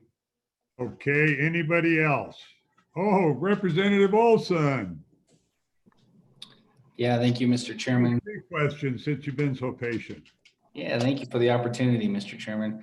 I want to switch gears a little bit, Gordon. When I look at the memo from our LSO, I don't know if you have it in front of you, but I look at the last page, page 12, and I think it's supposed to be State Chief Information Officer top priorities. But what I see are the top priorities of the 2020 National Association of State Chief Information Officers, especially as we look to cut agencies and what you and the governor will work out. I don't know, and we'll all soon find out. But I'm curious, as we begin to make those reductions and as we begin to, especially now that we're hiring this consultant, we're searching for efficiencies, we're trying to wrap our arms around this animal. What are your top priorities as we go into the efficiencies under the consultant and as we go into the reductions? I think that would be helpful to truly understand what your priorities are, how you list them, and how we can integrate those as we begin to look for those efficiencies. Okay. Mr. Chair and Representative Olson, you are correct. That is the National Association of State CIOs. That is the priority list that you see there on 12. That is not Wyoming's. What I will tell you is our goals, as stated in our budget book that we submitted. Number one is to improve customer service. We heard a lot about those struggles right there. We have to implement industry standard best practice IT service management program, as opposed to a lot of doing our best in more of a fire prevention mode, trying to follow some industry best standards so that we're more effective and efficient with our people and our processes. And that's what that ITSM talks about. Then as we look at effective and efficient practices as our third goal, we're looking to break that down, and we are looking at, and I'm scrolling here so I can just read them off to you. The first thing is the optimization and enhancement of enterprise systems. And the first objective is looking at hardware across the state. Second is software, then it's data, then it's our IT services, and then it's looking at IT risks, security, privacy, and compliance, and then CIO governance operations. Try to reduce some of the overhead. What I heard from there's a little bit of bureaucracy, and I want to get that smoothed out. And of course, we have to ensure that our federal and state rules and regulations are met. Now, inside of that, we're also looking at the optimization and enhancement of ETS specific operations. And that's around HR, our staff development, making sure we're training the people we can. One of the challenges we face and I'm not asking for any funds or anything. I'm just putting it out here that this is what we deal with. Sometimes our price points are down at 12% of market value. Not 70%, not 80%, 12%. And so we get the best people we possibly can, and then we need to train the daylights out of them and grow them. And that does a couple things. That creates loyalty, but that also creates people who are going to fight for Wyoming because we had faith in them, and they're going to have faith in us. We're also looking to optimize our internal business and finance operations and our analysis and reporting at the ETS level. So those are the goals that I have. Now, those are pretty lofty goals, and they're not one-year goals, right? They're going to take some time. To that end, what we are in the process of with activities, when we talk about implementing an IT service management program and customer service, the first thing I heard about ETS when I arrived is ETS would show up with a solution looking for a problem. And so that's not very effective or efficient, dollar-wise or human being-wise. And I'm not saying that's true of every case and every conversation, right? But that was a general tone I heard, pardon me. So the first thing that what we are in the process of working on right now is getting a better understanding of the agencies we serve, what they do, instead of making assumptions. Now, when ETS was consolidated, we brought staff from each agency into ETS, and there was an inherent transfer of knowledge there. But that knowledge is compartmentalized and it's not systemic. So Jimmy may know a lot about agency X, or Susie may know a lot about agency Y. So we're establishing this practice here. And this is, again, an industry standard best practice. It just hasn't been put into place because almost since ETS's inception, it's been a lot of fire prevention. It's running around trying to make stuff work and just haven't been able to get to the systemic or the planning portion. So those are the goals that I hope will help with this. Sir, I'm sorry. Representative Olson. Yeah, Mr. Chairman, just a follow-up. And this is going to dovetail off of Representative Summers' initial question. So then ETS essentially takes over a bigger role in integration of our technology systems across the enterprise in 2011, 2022. Spending in that maintenance 0292 series, approximately just under 21 million. In the last budget, 2019, 2022, under those maintenance agreements, spending 65 million. Where in your goals and priorities does finding efficiencies and savings in the maintenance contracts fit in? Mr. Chairman and Representative Olson, that is the product of better understanding what agencies need. And then the efficiencies that I went through with the, I believe it was 7 sub-objectives where we target each of those areas. So right now, sometimes we fall, in the past, we've fallen for traps, and it's across the nation as IT organizations mature. We fall for a 30-second elevator speech from vendor A or vendor B, and we think that's going to solve a lot of problems, and we try to hand jam that in, and then come to find out it doesn't really work. So then you have to band-aid it with something else. And that's what we're trying to avoid, is that knee-jerk fix, right? And anecdotally, I mean, I've asked some of the same questions you guys have asked, and a lot of the people who made those decisions inside of ETS are long gone. But I will tell you, the stories that I were told was after consolidation, there were certain things that ETS just stopped doing. And it looked really good from a dollar point of view, but it really put the agencies behind. And so we're trying to, that's why I want to try to find out what is it exactly that we need to do to support these agencies, as opposed to making unilateral decisions. And that's just a high level. I don't have a full comprehensive report there. Further questions, Representative Olson? Okay, let's go to Representative Larson, then Mr. Co-Chair. Thank you, Mr. Chairman. And Director Knopp, forgive me, but in our conversation on the DFS systems, I left our conversation a minute ago a little bit confused and wanted to go back and look at notes to make sure where I was confused. Now, I want to make sure that we're not, for this committee's sake, because we're making the decisions, that we're not confusing the two systems. There was two systems that DFS was looking at. One was the EPIC system, And that's the one that would go off the mainframe and would save DFS money, but would be transferred to your budget. The YCAP system that I was referring to was the child welfare case management system, which the feds have said that we're not in compliance and that we need to get replaced, or they're going to disallow the federal match to support it. Is that a possibility that we had that in our conversation that you might have had those two mixed up, and it was the YCAPs, the latter one, that we was looking at getting funding through the CARES Act? Mr. Chair and Representative Larson, it's very possible that I had those backwards. What I would like to do, if I could, is I will consult with my notes and respond to you after this session. Is that acceptable? Would you please? And I would just want to make sure that we're on the same page and didn't leave this conversation headed down the wrong road. Thank you. And just to clarify, sir, YCAPS is what you want to know the more details on. Yeah, look at EPICS, which is the one that we've already funded. We were just waiting for you to review and determine whether to move forward with it. And then YCAPS was the new request, and we didn't fund it, which would then make it eligible possibly for CARES. And that was the one that was certainly impacted by the COVID pandemic, because the folks working at home couldn't access it.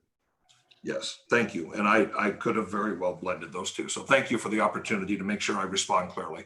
Thank you. Go ahead. Thank you, Mr. Chair, Co-Chair. So Director Knopf, first of all, on the RFP that went out, did you have involvement or review that RFP so that you covered the bases you thought that were important for you, but also what kind of how we understand what we were asking for? Mr. Chair, Co-Chairman Nicholas, no, I did not have that opportunity. We visited on the 9th, and following the 9th, I had asked who to contact and all those things. I did not ask a timeline. And I focused on the remainder of that week to turn in the report that Mr. Swank read to you. And I spent doing that through Friday. And then Friday, when I reviewed my emails, I was given an email that the LSO had already sent over a request to post the RFP on Thursday, the 11th. So no, I did not get a chance to weigh in on that. And I felt like, again, I found out about that. And that's on me. I didn't ask a timeline. I should have, I didn't. I did submit requests for things we ought to look at in evaluation after I read that. And then I asked to be a part of the evaluation committee, and I was told that would not be the case. That, and forgive me if I don't use the right terms, but I believe Anna told me there were presiding officers, and they were going to appoint members of the legislature to review the RFP responses. So again, I sent her a pretty lengthy set of suggestions, offering my assistance to review, because I've reviewed dozens and dozens of these, upwards of 100 of them, and then I put in my 2 cents on what we ought to look for. So specifically around those areas, sir, what I would offer is we ought to really look at the references, and the jobs that they've done in the past are at the same scope and level. So sometimes a vendor may say, gosh, we've done this for the city of Denver, the city of New York, Seattle, large, and that doesn't necessarily compare to a state with the same scope that you're looking at, especially when you kick in the judiciary and all the other agencies you wanted to look at. And then I also offered that we ought to look at those references that pertain specifically to those experiences, and make sure that we check that if organization A says, hey, we've done this before in Iowa or some other state, that we see that the people they're offering to use in Wyoming are the same people. Because sometimes an organization will send Jim to do the state job, and now that they're coming to Wyoming, they're going to add Bob, and Bob, no, sorry, no pun intended, no, sorry, just picking a name, and Bob may or may not have that experience. And same thing with the team they send. And it's not that they're being malicious, but sometimes it's a cost savings or something like that. And I would just offer that something this important, we'd want to make sure we have somebody who's done this before. It's not their first rodeo. That's a high level of my 2 cents that I offered, but the response I received was, thank you very much, but I could contact the legislators that were appointed. That was recommended to me. However, I don't know who's been appointed, so I'm not sure who to contact. So Mr. Co-Chair, I think there's a fundamental disconnect in what I just heard. And Michael, when we appointed this expert, we made it implicit, actually explicit, that Mr. Knopp would be part of writing the RFP, have comments to it, and be part of that, putting that together. And we also made it explicit, I think, that he was supposed to be part of the selection process on who we're going to retain on this. So I know that probably time is the essence, but I think we need to circle the wagons again. If we get this thing going down the road and the director is not part of this, and he's not intimately involved in all of it, then I think the efficiencies that we're going to learn and the ability to get a report that he's going to believe in and that we're going to understand and he's going to understand will diminish. So we can follow up on this after the meeting, but I found both of those comments to be quite surprising. And I'm glad I asked the question. So let's just make sure that we cross our T's and dot our I's with that on going forward. So changing gears a little bit, on the report that Michael prepared, I would kind of like your candid input on the information contained in it, what parts of it you agree or disagree with, and if you have any ideas or suggestions on additional information you can put in that report, or you'd have Michael put in there if they wanted to supplement it for us. Thank you, Mr. Chair. And Michael did offer me the opportunity to review this report. And the material, the report I was working on was this. When I said I spent the time after the 9th until 12:30 the night, Friday night, Saturday morning, press submit for this to him. And he summarized, and I sent him dozens and dozens and dozens of pages. And I think he did an honorable job summarizing it.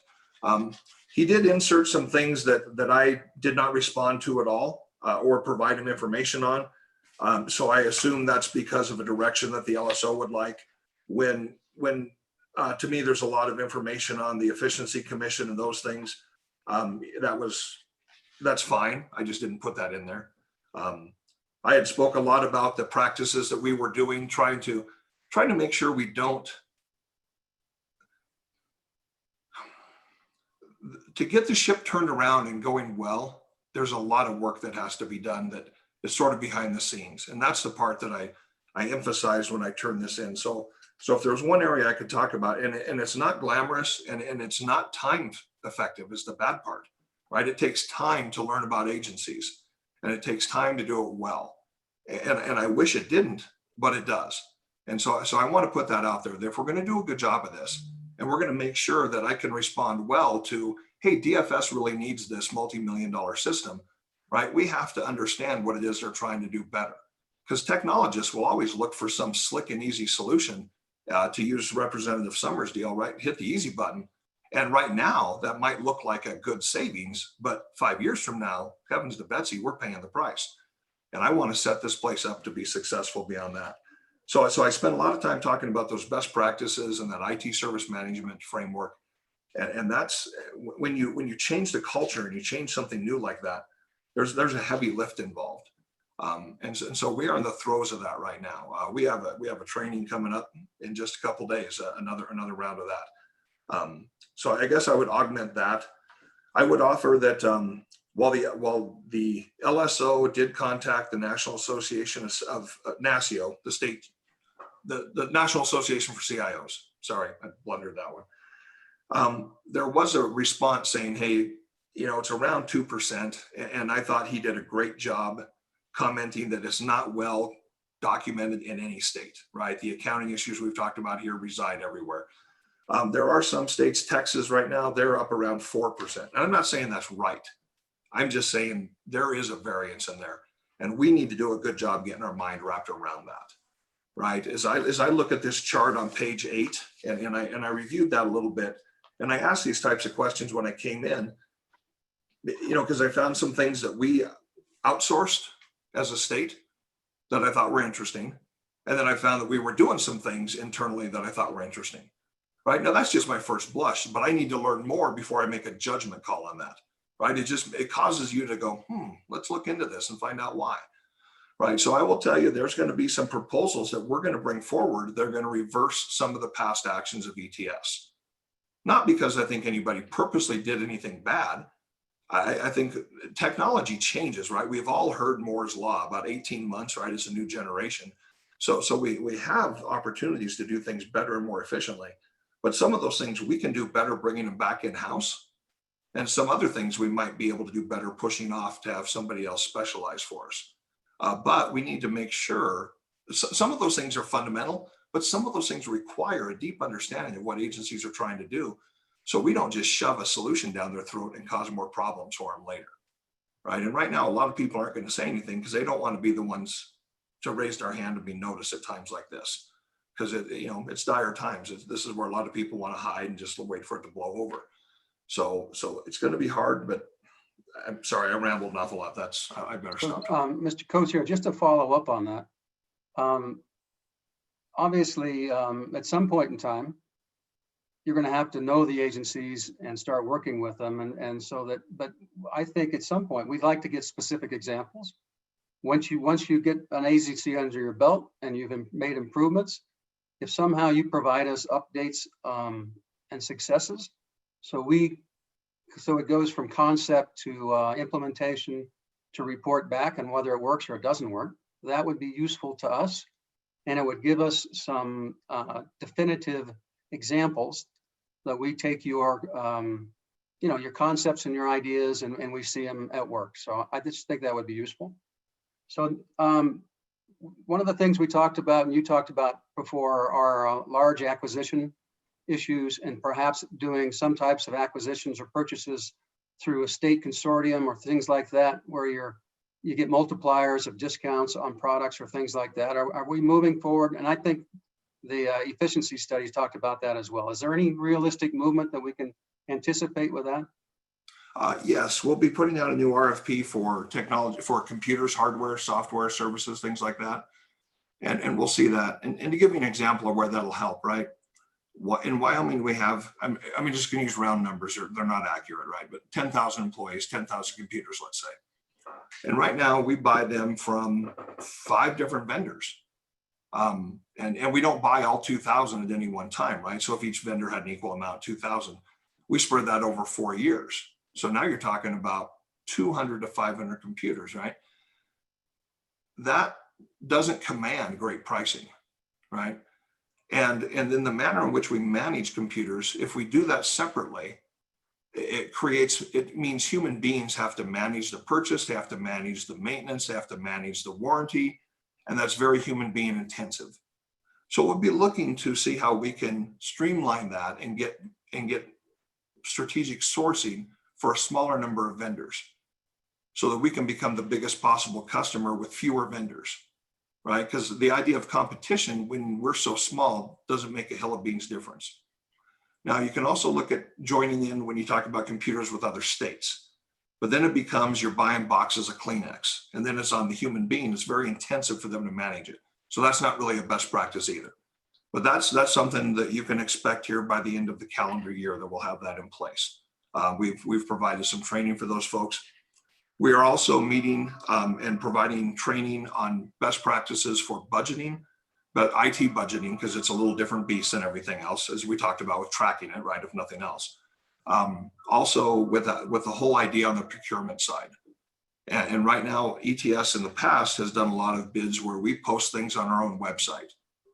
And we will be leveraging a wider audience when we put things out now. Instead of expecting vendors to come find us, we're going to make ourselves more well-known. So that's a couple of examples that you'll see in the very near future. So then, thank you, Mr. Co-Chair. And then one last question. With the 10% reduction, obviously, that doesn't impact you directly, or theoretically it doesn't, because you bill out your services to the agencies. But what is the impact? Are you going to bill out 10% less to save those agencies money? How's this? Are you going to reduce staff? How is this going to impact you? Mr. Chair and Mr. Co-Chair, the proposals we have on the table right now, we found some internal efficiencies from our work already. So we found some significant money that way. In my opinion, significant. over $1 million in efficiencies since I've been on board. So we're offering those savings up right now. We are also putting some positions on the table, vacancies, and that should the governor choose to go down that road. The issue we always have with that in technology is when people look at efficiencies, they often look to technology for an efficiency. And that means we need people to run the technology, right? So there is a delicate balancing act there. That's where we're at right now. Now, after the 10%, and so we do have a full 10% proposal on the table that the governor is considering. And it's still under consideration, so I can't speak to specifics. But I will tell you that the next 10% would be significant. I mean, significantly impacting other agencies. You know, if we have to, you know, stop providing part of the service to the unified network, if we need to stop doing security, I mean, those are preposterous, but I'm not sure where else we find the cuts. But we are looking, and we are looking very diligently. I will tell you that much. We have avoided the desire to put up a straw man, right? Because no, we need to do our due. We need to partner with everyone else and make sure we're cutting everywhere we can. Well, I appreciate that, Director. I appreciate your answers. I mean, let's select the Department of Revenue. We've added 8 positions over there in order to assist us in collecting more taxes and more revenue. And so those aren't positions we want to see cut. And so anyway, thank you for your answers. Okay, does anybody else have any questions of the director? Any other questions? Anna, I'm sorry, go ahead, Representative Walters. Thank you, Mr. Chairman. Director Knopp, as Michael pointed out, we, the legislature, didn't necessarily fund about half of the biennial budget request in various areas of technology. And so if in these constrained revenue times, if that half is not restored in the upcoming session, can our technology continue to operate without major interruptions? Mr. Chair, Representative Walters, the short answer is no. There will be major interruptions if that's not funded. Follow-up, Mr. Chairman. So then my follow-up, have you created a list of the items that are must fund and the items that would be nice to fund? Because as many of us on this committee looked at it, there were items that we scratched our heads about and said, you know, that would be good, but can we do without it? And then I think there are items, and not being a tech guy, but I would agree there's probably items that are must fund. So will you have a list to describe what those are as we move forward in the coming months? Mr. Chair and Representative Walters, what I will tell you is I'm working with the budget department on that and the governor's office, and they'll bring that recommendation forward. Thank you. Anything else for the director? Yeah, and Mr. Co-Chair, you know, your concerns about the RFP are valid, and not to, just to shine a little light on that, the Senate didn't get their appointments made until last Friday, and no one's fault but the Senate's fault, and I'm not sure that might have caused some of the delays. Whatever the reason is, and as we move forward with the director and with Anna, and this is really critical, and we don't want to get on the wrong foot. So, you know, the 2 senators that we ultimately put on there are Senators Garou and Kinski, and so I would tell my fellow senators, suggest to them, I never tell them anything, suggest to them that they work and get this thing resolved, so we're sure that we get off on the right foot. So, Mr. Co-Chair, a little bit of that blame goes on the Senate, rather than I'm not going to blame Anna for us not getting those names to her sooner. Oh, you got them done already. Okay. Anyway, that's all I had to say about that. That's great. Well, we're getting closer now. Okay. The next item on the agenda, if there's nothing else for Gordon, would be Mental Health and Substance Abuse Subcommittee update. Representative Larson and Senator Kinski. Who's going to lead the charge? I can, Mr. Larson's going to lead, and I'll follow. Go ahead, Representative Larson. Thank you, And Mr. Chairman and members of the just for committee. everybody's information, as soon as you get done with this update, excuse me, we're going to take a break, and then we're going to get into some of the two pieces of legislation we have on the floor. Go ahead, Representative Larson. Thank you, Mr. Chairman, members of the committee. This subcommittee, which is made up of JAC and Labor and Health members, have met twice now and have come to an understanding of the issues around, particularly around the community mental health centers, are working on a better understanding of the mental health issues on the prison population that has been released out of the facilities, and will be working, excuse me, more on the adolescent health portion of it. We've heard from the community mental health providers that they recognize that that some changes need to be made. The Department of Health has been assisting us. And Mr. Chairman, I would just tell you that we're at the point right now where, in order to make the changes, we have to decide what the policy for the state is on mental health. And we'll be meeting again and be coming back with recommendations on what it is we expect community mental health centers to do. Is it a general access for anybody to walk in? I think that as it currently is, I would suggest that probably isn't going to be the case. Would it be to provide help to those who have been impacted by adjudication, meaning in our prison population, our Title 25 population, maybe families who are at risk of losing children to foster care? I think that those are the priorities, but we need to set the policies. Once we've identified the policies, then we'll look at the funding and say, what can we fund and how should it be funded? Do we look at general funds? Do we look at some of the waivers that are possible through Medicaid? Those are all out there, but before we can make a recommendation on funding, we need to have an idea of what the policy for the state is, and that's really where we're at. Senator Kinski, jump in. Yes, Mr. Chairman, can you hear me okay? I can. So that was an excellent narrative by Representative Larson. To that, I would just add just a couple of things. I think the department and the mental health centers welcome clarification of their role in statute, and particularly limitation to priority populations. It looks as though the corrections system has to be a part of that priority population. 97% of the substance abuse clientele in the community mental health centers are involved in some aspect of the correction system. The other thing, I just wanted to elaborate on something Representative Larson said. He said offenders that were released out of the system, but actually the largest part, or at least a significant part, I understand, of the community mental health centers is somebody is arrested and they begin treatment.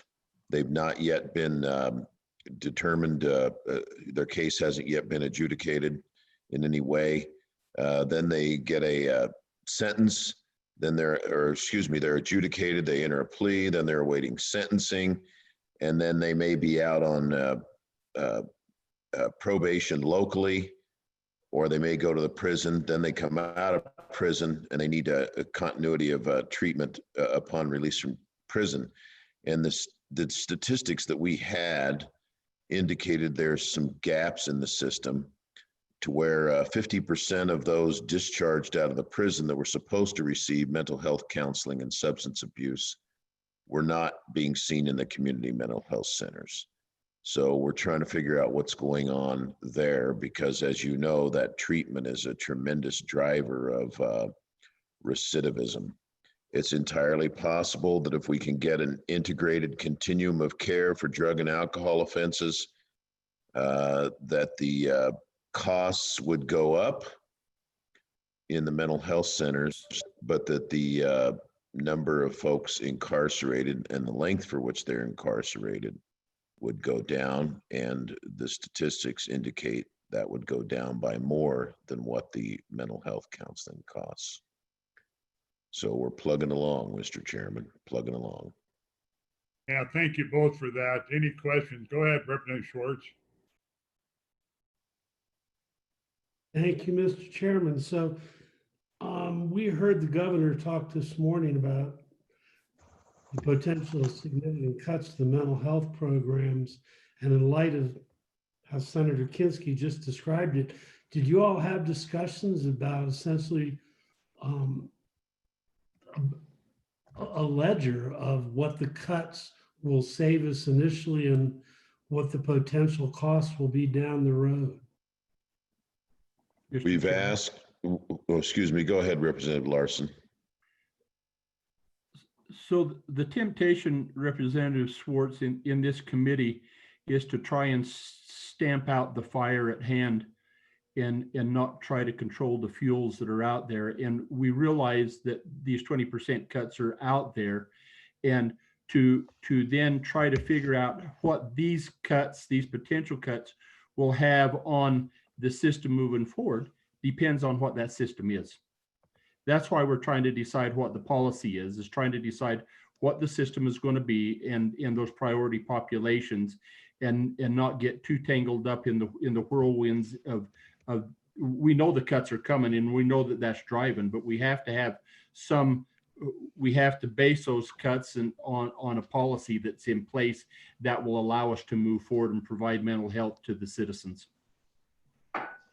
Okay, any other questions? Any other questions? To that, I would just add, Representative Schwartz, we asked, but we didn't get an answer. They were busy putting the information together for the governor for round 1 and round 2, but we suspect that there'll be an impact on the community mental health centers, perhaps anticipating savings that might come from limiting their contracts to priority populations.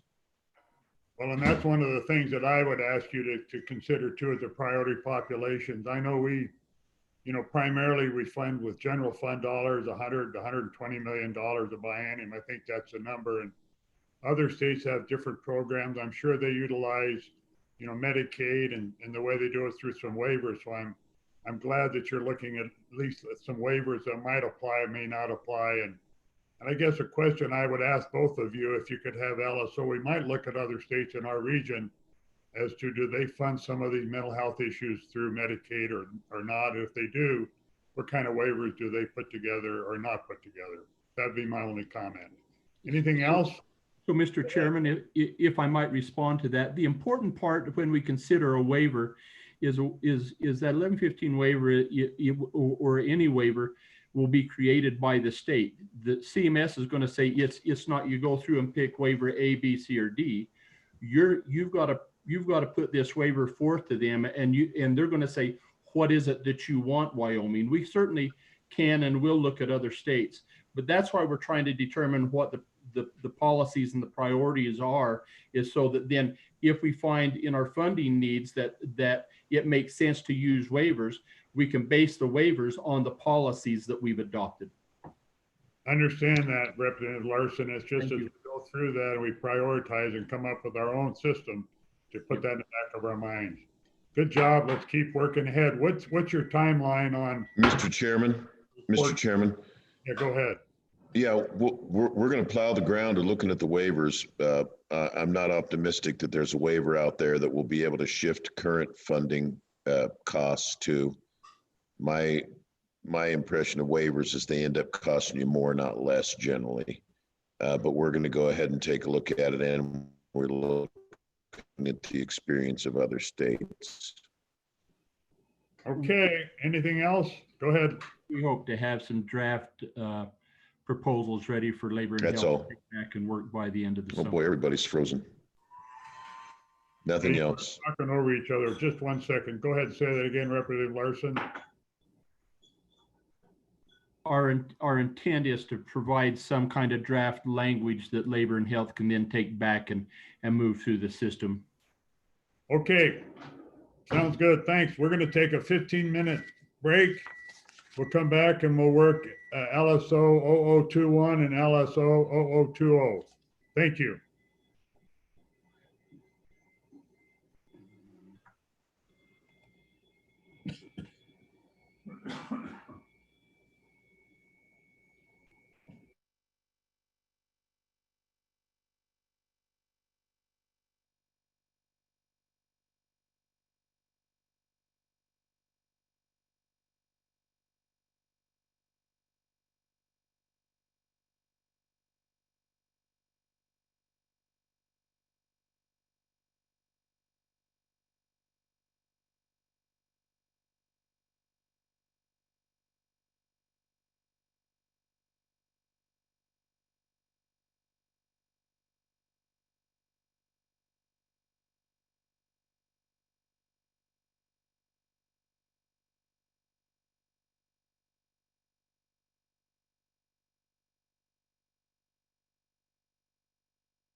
Okay, welcome back, everybody.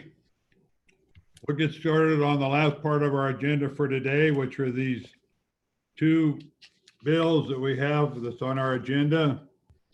LSO 0021 and LSO 0020. And Mr. Co-Chair, what I'd like to do is have Anna walk us through the bill, and we'll take them one bill at a time, walk us through the bill. And then if anyone has any public comments they would like to make it at that appropriate time on the bill. And then we'll turn it back to the committee, close public comment, and then the committee can decide what they would like to do. We can move the bill, work the bill, defeat the bill, whatever we would like to do. And then we'll do the same thing for 0020. Does anybody on the JAC have any questions about procedure, how we'll go forward the rest of the afternoon? Is that okay with everybody? Good. Okay, Anna, we're going to start with 21 LSO-0021 working draft point 2, emergency state funds management. Everybody have their bill? Okay, go ahead. Thank you, Mr. Chairman. At the June 9th meeting, the committee requested LSO to draft a bill that explored options to address cash flow given the public health emergency. A couple notes before I go into the specifics of the bill. First, the committee requested this in the event that a special session were to happen. And second, we combined all four of the options that the committee discussed into one bill draft. I bring this up because one option may have already passed. The options could be split into separate bills if that's what the committee would like. And some of the options may be better placed in the supplemental budget bill if there is no special session. And I will point these out as we walk through the bill draft. So starting with sections 1 and 4 address the 1% severance tax account. As a refresher for the committee, the 2020 budget bill recreated the 1% severance tax account and amended the law so that some of the funds from the severance tax distribution account will be deposited into the 1% severance tax account for fiscal years 2021 and 2022.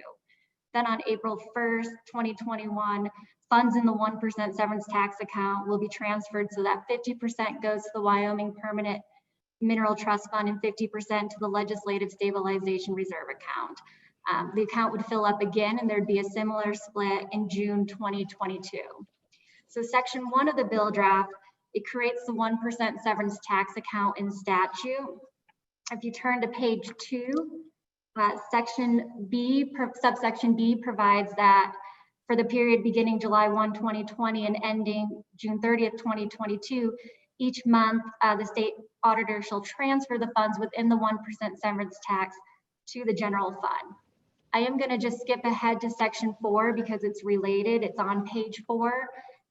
This repeals the language in the 2020 budget bill that has the funds transferring from the 1% severance tax account to the Permanent Wyoming Mineral Trust Fund and the Legislative Stabilization Reserve account. So in the event that there is no special session, this is an option that could be amended and stricken in the supplemental budget bill. So going back to section 2, that is on page 2.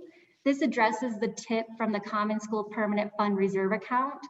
So on or about July 1 or 90 days following, revenues in the Common School Permanent Fund Reserve account in excess of 150% of the spending policy amount are credited to the Common School account within the Permanent Land Fund. Section 2 amends the statute. You can see that on page 3, so that this tip does not occur until July 1, 2022. This is amending statutory law, and on page 2, we did forget to include the section title. So if the committee moves forward with this option, we'll fix that in the next bill draft. And this option is the one that may have already passed since we are past that July 1 date. Mr. Chairman, moving to section 3, this addresses the transfers to the general fund. First, subsection A provides a transfer from the strategic investments and projects account to the general fund for purposes of providing funds to support expenditures for required state facilities major maintenance costs that were provided in the 2020 budget bill. Subsection B, that is a transfer from the legislative stabilization reserve account to the general fund, and that appropriation amount would still need to be determined by the committee. Moving to page 4, section 4, we already addressed. That's the 1% severance tax account. That's repealing the language in the budget bill. And then section 5 makes the act effective immediately. Mr. Chairman. Thank you for that. Any questions of the committee? Yes, we have several. Go ahead, Representative Summers. Mr. Chairman, thank you. Anna, on the common school land account, reserve account, it was my recollection that, yeah, it's July 1st, but the tip doesn't exactly happen always July 1st. And so one, has that money actually tipped from the reserve account into the permanent fund? And if not, when is I think it statutorily has to tip by a certain date, or there is something. So if you all could remind me of that, of what actually is happening there, that would help me. Mr. Chairman, Representative Summers, that is correct. It's July 1 or 90 days following, and that's why I had noted it may have already passed. So I'll let Mr. Richards chime in if he knows that answer. Go ahead, Don. Mr. Chairman, Representative Summers, they do have 90 days. We had anticipated the tip would be on the order of $14 million. The amount of investment earnings for fiscal year 2020, which we have almost final numbers on, will be insufficient for any tip. So not only has the time elapsed, it's no longer pertinent for this fiscal year. Okay, thank you. Go ahead, Senator Kinski. Anything else, Representative Summers? Okay, go ahead, Senator Kinski. Thank you, Anna. On page 2 and top of page 3, you made the notation.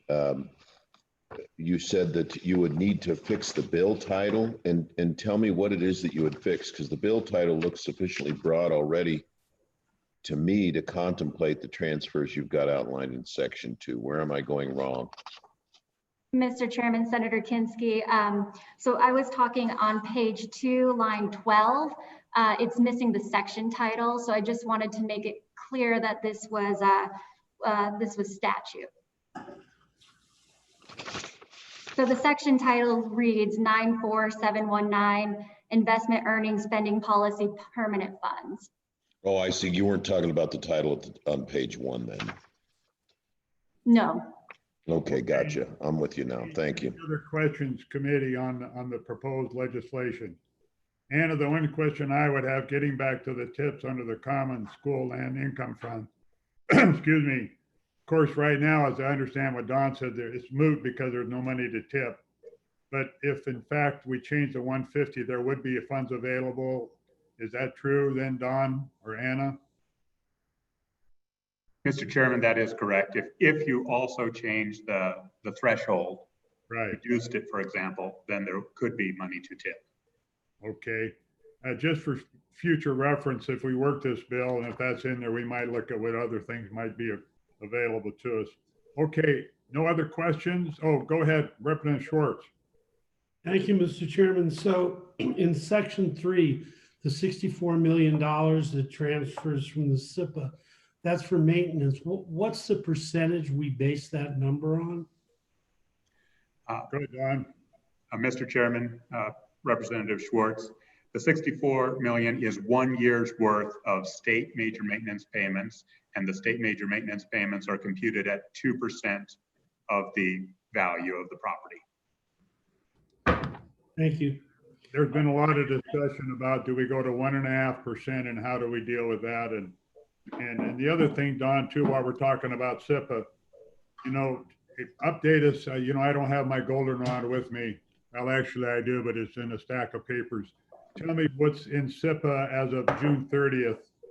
What the amount was as of June 30th that we just went by here a couple of weeks ago, and what you anticipate moving forward on SIPA. Mr. Chairman, as of June 30th, we anticipate $129 million balance. And at At the end of the biennium, June 30, 2022, we anticipate a balance of 168 million. Okay, and Don, that included a 2% major maintenance, is that correct? Mr. Chairman, that is correct. Currently, and this I think came to you from potentially the governor's office or the budget division, as one approach in early June was to pay for a portion of SIPA from the SIPA, or excuse me, a portion of the major maintenance funds from SIPA rather than from the general funds, which is currently being used.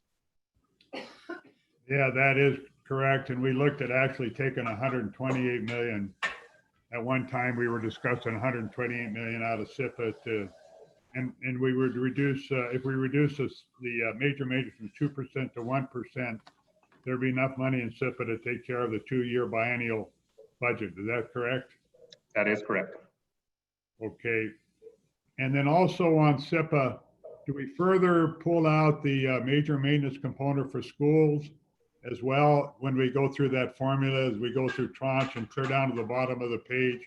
Or is that still part of SIPA, the way we split it off again? I think 43% on the FMRs or something. Help me out on that, Don. I don't have that flow sheet in front of me. Mr. Chairman, I think you're referring to the spending policy, and 50% of the amount above 2.5% gets deposited in the SIPA account, and 50% between 2.5% and 5% spending policy gets deposited into the LSRA. That is different than subsection B on line 20, page 3. That is simply a placeholder line if the legislature deems it appropriate to address any of the $1.1 billion shortfall of the general fund from the LSRA. You will need some transfer to do that. Yeah, I understand that, but I thought on the SIPA account, when we got that 50% that went there, was further earmarked that a certain percentage of that would go to the school capital, to school major maintenance. Is that not the case? Oh, that is the case. 45% of the SIPA amount goes to school capital construction, although it's a bit of a complication to get there. Yeah, I understand that, but we certainly could take this 64 million. That wouldn't affect the amount of money that's earmarked to go to major maintenance for schools, right? That is correct. Okay. All right. Any other questions, committee? Yeah, go ahead, Mr. Co-Chair.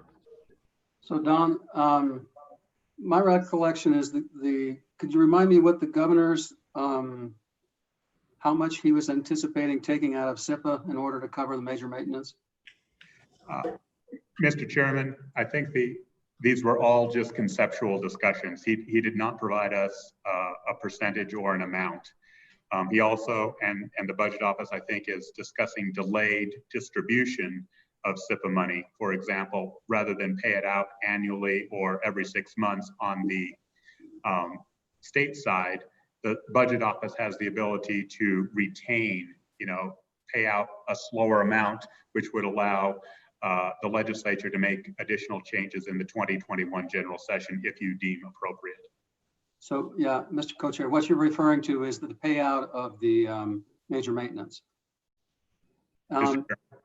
And so Don, the big question that I have is the need for this bill was kind of more emergent about 2 months ago, based upon what you told us in terms of cash flow for us to get through the first 8 months of this fiscal year. Is that a fair statement? Mr. Chairman, I believe that is true. And all 4 of these were just options for the committee. As we indicated, option 2, at least in my list, the common school tip, is probably a moot issue. So you still have options 1 through 3. If you are going to hold a special session, any of those could be addressed then, or none of them, and you could address them all in the budget bill as Anna mentioned in her presentation, the supplemental budget bill. And Mr. Co-Chair, what if we have a special session, the chances are that the management council is going to dictate what bill or 2 or 3 that we entertain. And it may not be this bill, just from terms of practicality sake and what because of limited time and space for debate and all those type of things. The question is, would this be on the front burner of the first thing the Management Council wants to consider? And my gut feeling is that this probably would not be on the first thing. It would be all COVID related to start with, and how much we deal with that. But then Don, then the next question is, let's say we don't have a special session, and let's say that there's the second phase of COVID shuts down the United States again for another 2 or 3 months, you know, so our revenues plummet, or we just between now and the end of the year. What if that happens? Could all of a sudden we be in a fiscal shortfall again and by the end of the year? Go ahead, Don. Mr. Chairman, Mr. Co-Chairman, it is a possibility. And I think when the governor's office requested this or requested LSO's assistance with the cash flow analysis, and I think it was Representative Summers who noted this morning that I had circled December on my calendar as the cliff, if you will. I don't think anyone, and I don't mean to speak for them, but I don't think anyone in the governor's office wanted to tiptoe right up next to the cliff, if you will. They wanted some assurance that if there is a second wave or something, that we won't have problems paying our state bills, state payroll, for example, at Christmas. And right now, the indications are that will not be an issue, that we will be able to make it till January or February without this legislation before you. However, if oil goes down below $10, which it has in the past couple of months, and stays there for a month or two, it is certainly possible. I'm not saying it's likely, but it's possible that the state could have a cash crunch late in calendar year 2020. And Mr. Co-Chair, if that happens, what's the ability of the governor to dip into SIPA without our assistance, or to other emergency dollars or funds available to him in order to cover those shortfalls? Mr. Chairman, he has essentially no ability to dip into SIPA. However, there are other tools, particularly at the state auditor's office, to take into account. Not all of them are good. I don't want to, but there are financing tools that are available to them. The world will not end. All I'm saying is we're in a financial situation where we're running close, not today, but in 6 months from today. And my best guess is this will not be a problem. Any other questions, Mr. Co-Chair? And so, thanks, Mr. Co-Chair. So if say we do have a special session, and part of that is we drop the major maintenance down to 1.5%, kind of back to where it was, how that would probably go a long way from addressing that shortfall, I would presume. Well, I can answer that. If we drop the 2 to 1, it's $128 million we save. Right, Don? Mr. Chairman, if you dropped 2 to 1, it would save you 64 million, because that's per year. That's per year, though. No, it's 128 per biennium. Yeah, that's what I meant. Right. And I think, Mr. Chairman, I believe Co-Chairman Nicholas was reducing it by 2 to 1.5. And so you would save about $32 million from doing that. It's useful.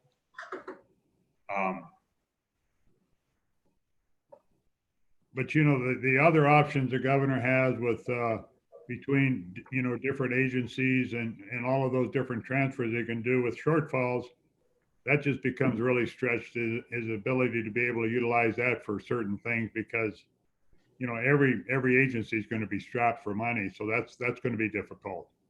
Is there anything out there? We have the emergency amount of money that's available. How much is that, Don, and what are the strings on that? Well, Mr. Chairman, great question. In a normal year, the state auditor has almost unlimited authority to take a loan out from the LSRA. But in this environment, I think they're going to significantly think about taking a loan out when there is no anticipated revenue to pay back that loan. It's not a cash flow loan, meaning revenue will be forthcoming. It's just, a month or a week or a quarter later or a year later. They're actually taking out a loan that they don't have money to pay for. So I think they're going to be extraordinarily hesitant to use those normal procedures. There are, other opportunities. For example, the state can cash flow through December entirely through COVID money. That is a permissible use of the 1.25 billion, is to take a loan out from that. Many other states already are using it for that purpose. But come December 30th, you have to pay that loan back. With what? So, Mr. Co-Chair, that's an interesting point, Don. How many states are doing that? Because the more states that are doing it, the less likely you'll have to pay it back. Mr. Chairman, I don't know the exact number, but I do know some of them have not only used it as a loan, there was an option of depositing that money in their general fund, which several states took advantage of that. Wyoming did not. We have it segregated in a separate account for good reason, because it's a lot easier to account for it properly in a segregated fund. But there are states that not only are using it to support their general fund, of course, the magnitude is also important to understand. In Wyoming's case, it's 1 year's worth of our budget. In California's case, it's a couple weeks worth of their budget. Okay, and we talked about a special session. There's the potential is for two of them. One, of course, is COVID related only, but we could always, if we had cash flow issues and concerns, we could always run this bill. I would think would be prudent for us to do that. Anyway, any other questions that the committee has? Seeing none, are there any public comments out there, Karen, that would like to discuss this bill? I don't believe so, Mr. Chairman. There are 3 individuals signed up for the next bill. Okay. Mr. Good, Co-Chair? I guess it's up to this committee what we do with this. And before we decide to do that, is there a motion? Go ahead, Mr. Co-Chair. Well, I think Kevin's listening, and Hibbard from the governor's office. It might be useful if he's got anything that he wants to comment on and returns, because in part, this was a request from the governor's office, as I recall, or the general discussion. Yeah, thanks, Representative Nicholas, for that. Kevin, are you out there? Would you like to comment? Yes, Mr. Chairman. Don's was absolutely spot on with his comments. And that is that we were positioning ourselves for a possible reinsurgence of COVID or not being able to pay our bills, et cetera. These were the options that we discussed at the leadership level early on. That gives us basically contingency plans to manage this duration of COVID. Well, Kevin, why would you, if the opportunity presented itself, why would you not want to have something like this in place rather than to wait if COVID comes back, like Mr. Co-Chair alludes to, and it comes back and bites us? All of a sudden, we're in October, November, December to do something like this. If we have a special session before, why would we not bring this up? I think contingency plans are good. We're working on this. We did everything that we could early on to slow contracts, to freeze positions. We're hounding reversions as best we can to help our cash management. We're doing everything we can possibly do to position ourselves. So contingency plan of these natures would assist us in that. Well, we always talk about extra arrows in the quiver. I'll tell you one thing, a committee that I like about this, but it would mean that we would have to have, it might be a controversial amendment to it, but I love to see all the money in the general fund, including not having K through 12 having to rely on LISRA or that particular statute we put in 3 or 4 years ago. And I don't know if there's any appetite to do that, but it would really be nice to see all the money in the general fund as we look at these shortfalls we have and what we really have to deal with. Anyway, having said that, what's the pleasure of the committee? Do I have a motion on the bill, or what do y'all want to do? Okay, there's no motion. That bill is. Mr. Co-Chair. Go ahead.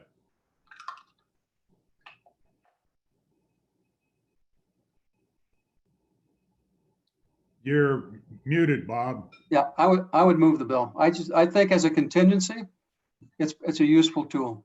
I'll second. Okay, it's been moved and seconded that we move forward with this bill, moved by Mr. Co-Chair, seconded by Representative Larson. Okay, as we work this bill, let's just go page by page, and let's look at the first page, and it goes on to page 2, which in fact deals with a severance tax, a 1% severance tax diversion. Are there Mr. any? Chairman, I would make an amendment consistent with Anna's directive on the proper statutory site. I don't think it refers to this. I think that's at the tip side, is it not, Anna? Or is it this? Mr. Chairman, that would be under section 2. It would go on line 12. That's what I thought. So any motions, any amendments, proposed amendments to section 1 on page 1 to the middle of page 2? Okay, now on section 2, go ahead, Mr. Co-Chair. No, I would just make that motion. And Anna, if you could read it into us. Yeah, Mr. Chairman, so that's to include on page 2, line 12, the section title, which reads 94719, Investment Earnings Spending Policy Permanent Funds. Do I have a second? We don't really need one. All those in favor say aye. Aye. Raise. Yeah, okay, that has passed.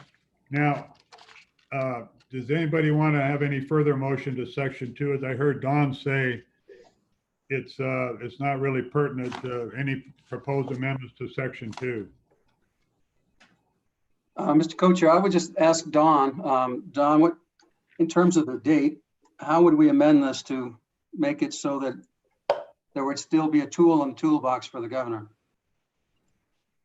Mr. Chairman, Mr. Co-Chairman, you're correct. It does not change anything for the current fiscal year. But if you leave this language in, it would allow for no tips to occur at the end of fiscal year 21 and at the end of fiscal year 2022. So as you can see on page 3, line 3, that date is extended through the biennium. So it still has a purpose. It still has the potential later on. Okay. Okay, further proposed amendments to section 2. Okay, there being on section 3, any proposed amendments? And I have a question. Go ahead, Representative Schwartz. Thank you, Mr. Chairman. On line 16, it actually starts on line 15. I would move to reduce that number by to 1.5%. So it would be, according to my calculation, $48,319,345. I'll second for discussion. Okay, go ahead, Representative Schwartz. Thank you, Mr. Chair. I just think, given the situation, we can, at least for this biennium, reduce the maintenance level. I'm very aware of the potential implications of that, but I think it would be appropriate at this time. The only thing, Representative Schwartz, that you don't show in here, this just goes to the general fund, and there's no sure-cut way that's where it'll end up on major maintenance. It just goes to the general fund. Did you want to further earmark it, or are you just talking about that monies are available for the governor's discretion? Mr. Chairman, the way I read it, I thought lines 11 and 12 did that, but maybe I'm wrong. Oh, I'm sorry. It's up there. You're right. It does. My apology. Okay, go ahead, Don. Mr. Chairman, Representative Schwartz, we could certainly change that number to the 48,319,345, I believe was the number. But if you want to reduce the percentage from 2% to 1.5, it will also require a conforming amendment of the appropriate section 308 of the budget bill. Thank you, Don. That would be my desire. I consider that a friendly amendment, so we'll put that in there. Representative Larson, go ahead. Thank you, Mr. Chairman. I'd speak against the motion. I think we heard in the school facility as we put all that information together that there was pressure then to raise that from 2% up to 2.5%. And we kind of resisted that. We knew that at 2% that was going to put us a little behind the 8 ball on major maintenance. 2.5% was recommended by the Department of Construction to stay up with major maintenance, and we realized at that time when we met that we were in some stress financially as a state and elected to keep it at the 2%. And so I think going to 1.5% is going to increase that, be problematic, and would resist the amendment. Okay, we got Representative Summers and Mr. Co-Chair. Go ahead, Representative Summers. You're muted, Albert. Mr. Chairman, thank you. Sorry about that. To my good friend, the representative from Fremont County, this is for state facilities, not school facilities. You might make the same argument that 2% is needed to maintain our state facilities, but this is not school facilities. It is state facilities. So I just wanted, I think we're going to have to look at some of this stuff. I agree. Do we want to hammer major maintenance? No, I think, how do you keep up buildings? But at the same time, there's got to be a realization of the level of, I guess, the level of strife we're in right now. And so I'm going to probably support this for now to hear further conversation. Go ahead, Mr. Co-Chair. Thank you, Mr. Chairman. And I would agree with representative from Sublette County. If we had if January Craig came in and had anywhere near the deficit that we're now facing and the structural deficit, we never would have raised it from 1.5%. We just wouldn't have done it. And so it's kind of the worst place that we could do it. And we need to claw back $1 billion to get through this hump and to figure out where we're going to go after this. And we're going to have to do this 30 more times with increments like this before we're on solid ground where we can even see the clouds and the sunrise. And so I think this is the first step of a lot of things that we're going to have to do to tighten our belts. And this is one of the most logical ways to do it, because it's been 1.5% in the past, and we've gotten by. And I think we need to do it on the school side. On the school side, we got a lot newer buildings. And we also know that on the block grant, it's a block grant side, but realistically, we know that all that dollars doesn't necessarily go to major maintenance because of the block grants components. This is just one way of saying, ladies and gentlemen, we don't have enough money. And what we need to do is reduce our spending until we have this under control. So that's, I'm in support of the amendment. Go ahead, Representative Schwartz, you had your hand up. Thank you, Mr. Chairman. I just would add, in my mind, part of the reason I suggested it was it will require a serious prioritization of the maintenance needs. And if we discover in a year that we have gone too far, if there's money available, we can correct it. But I think it's appropriate at this time. Go ahead, Representative Summers. Mr. Chairman, thank you. Just to make one correction to my good chairman. School major maintenance is held in a separate fund, just major maintenance, and it is not part of the block grant. And so that's all it can be used for. But I would agree that we're going to have to look at that 2% there as well. Yeah, and I would just add just two things to think about, committee, when you look at this. And I've said this before, and I hope I don't have to repeat it. The state doesn't repeat that. But when we went through this in in the 90s, and we had severe problems like we have now. One of the things we rushed to do was eliminate or reduce major maintenance, and we regretted that. And so there's a balance, and is the number that we have with this proposed amendment accurate, or can we live with it? You know, possibly. The other thing that I would point out to you is, you know, we cannot forget the private sector. And part of what most of these small contractors in Wyoming do is work on major maintenance, part of what we do for not only the state, which is this, but also for the schools. And so you're going to take some of the money away from these good, hardworking contractors that could put some people to work. So those just are two things to be cautious about. But at the level we're thinking, you know, we'll be back maybe during a special session to look at this, or certainly in January or February. But just a word of caution. Anybody else? Go ahead, Representative Larson. Thank you. And I really appreciate Representative Summers making the correction on it. It doesn't change my opinion on the need for major maintenance. I think it'll come back and bite us right in the butt and cost us more. I realize that we could get pushed into a corner and be required to do it, but I just don't know that I think we have time to see where we're at the end of the year and would recommend doing that. I don't know that we can cut ourselves out of this situation completely. And I think that there are a number of other things that we really ought to consider eliminating before we do major maintenance.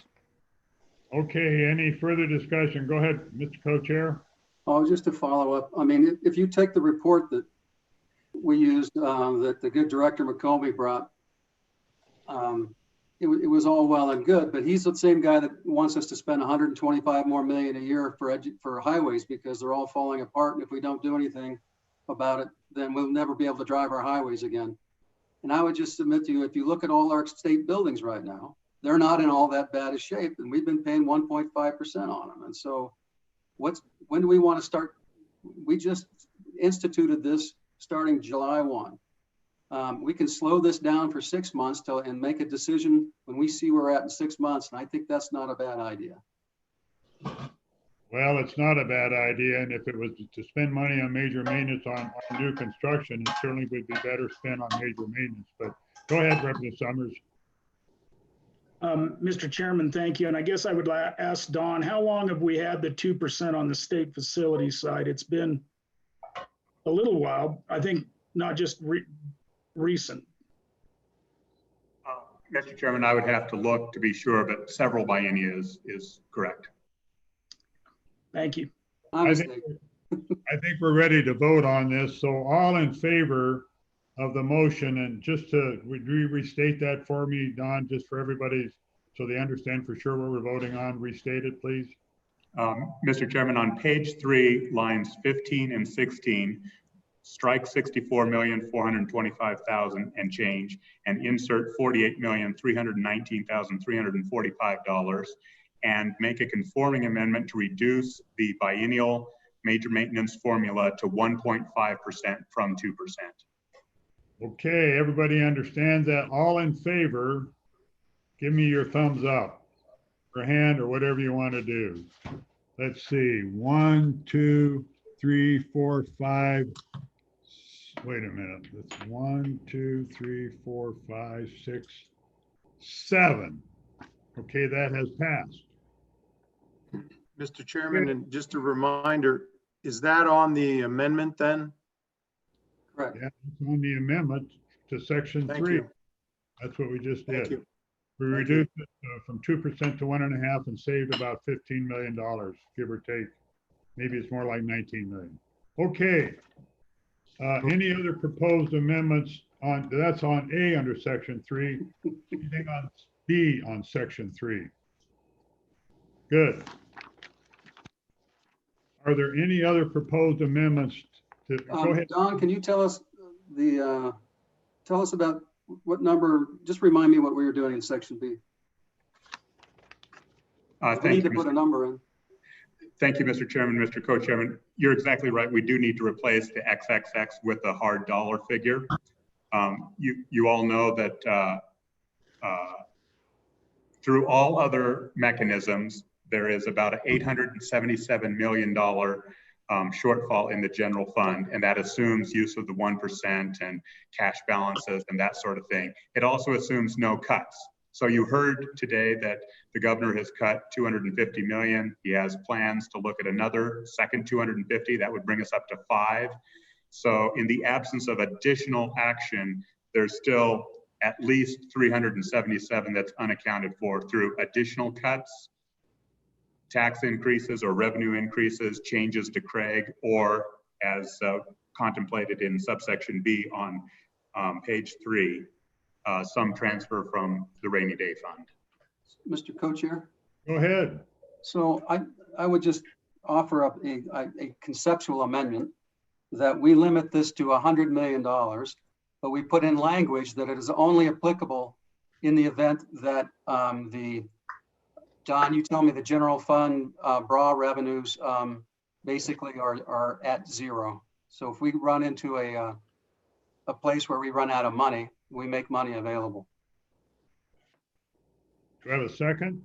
Okay, it's been moved and seconded. Further discussion. And I think 100 million is probably a good number. And when we do the 877, Don, I think that includes, we still have 100 million set aside for BRA, right? With the 877 because it was 977 before. Is that not correct? Mr. Chairman, the 877 exhausts the budget reserve account. Okay. So, Mr. Co-Chair, so Don, would you tell us, how would you characterize the language that I just gave to you in terms of wording, just so we can understand it? Mr. Chairman, and obviously Anna will wordsmith this further, but it would say something to the effect of the state auditor shall transfer up to $100 million from the legislative stabilization reserve account to the general fund at any point where the general fund and budget reserve account do not have any available cash or something to that effect. And that would go just through what period of time? Mr. Chairman, it should be time limited to June 30th, 2022, this biennium. So I would make that addition as part of my amendment. Go ahead, Reverend Summers. Mr. Chairman, thank you. And this is just a question for Don. Obviously, this is a policy decision I'm asking you, but is it plausible? You know, maybe I personally don't want to see this transfer unless he's done a 20% cut. Is it possible to hang that little ornament on this deal as well? In other words, we don't transfer one until money runs out or until there's been at least some kind of percentage cut that's actually implemented. Can we do that? That's my question. Go ahead, Don. Mr. Chairman, Representative Summers, I think we could come up with language. You would be significantly handcuffing the manner in which the governor makes his cuts. So it would basically, the 10%, the $250 million, and LSO is doing ours this week, for example. We're going into the state's wolf system and reducing our appropriation. So if things get better, LSO cannot go back and say, oh, we really didn't mean that. And that would also be the case for the governor, that he would have to make those 20% reductions. He would have to remove them from the system and not have any ability to recapture those funds in, say, May of 2022, when the economy is fully recovered, if the economy is fully recovered. Well, Mr. Co-Chair, I would just add that the part of the reason for doing this is to prevent that next 10%. If there's any worry in the world, we can do it, because we know what that's going to look like in many of these agencies. And so we're kind of defeating the purpose of addressing a shortfall that's our responsibility to fix. So. Go ahead, Representative Kenner. Thank you, Mr. Chairman. I'm wondering if we could accomplish the same thing by reducing the expiration or in other words, don't going all the way till the end of the biennium, maybe go till June 30th, 21, and we'd have to address it in the general session. I'm wondering if that's another way to tackle this. Well, a lot's going to happen between now and the next general session, and you certainly do all of this during the next general session. I apply a little bit and agree with Representative Summers. I would hate to start caving in and using LISRA now to bail us out when we truly need to make some cuts. If we need to go past the 10%, then I think we ought to look at that. And I'd hate to utilize this money to forego that. I know they're going to be tough and difficult. And I think that that will bring us to make the tougher decisions that we've been reluctant to do in the past. And if all we do is start spending LISRA everywhere and start doing it now, it's just kicking the can again. And you know, whether it's revenue enhancements or whether it's cuts. So I would speak against the amendment. Anybody else got any comments? Okay, we're going to vote. Everybody understand it? All in favor, raise your hand.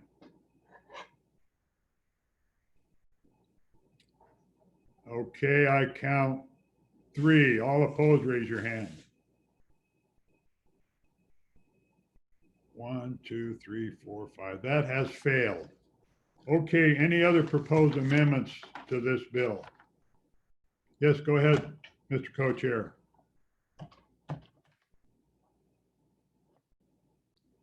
Your mic, Bob. I would propose we drop the number down to 50 million and have it expire on April 1st of 2021, just so that tool's in the toolbox. Okay, it's moved and seconded. Further discussion on that. So if we defeat this, Mr. Co-Chair, you're going to go for 25. Is that the plan? No, I'll raise it. Okay. I think we beat this to death. All in favor, raise your hands.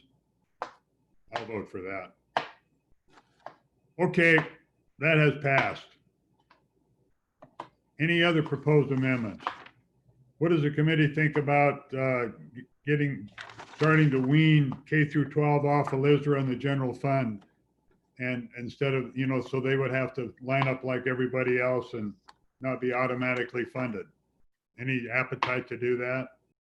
I think that would be a very difficult thing to do at the moment.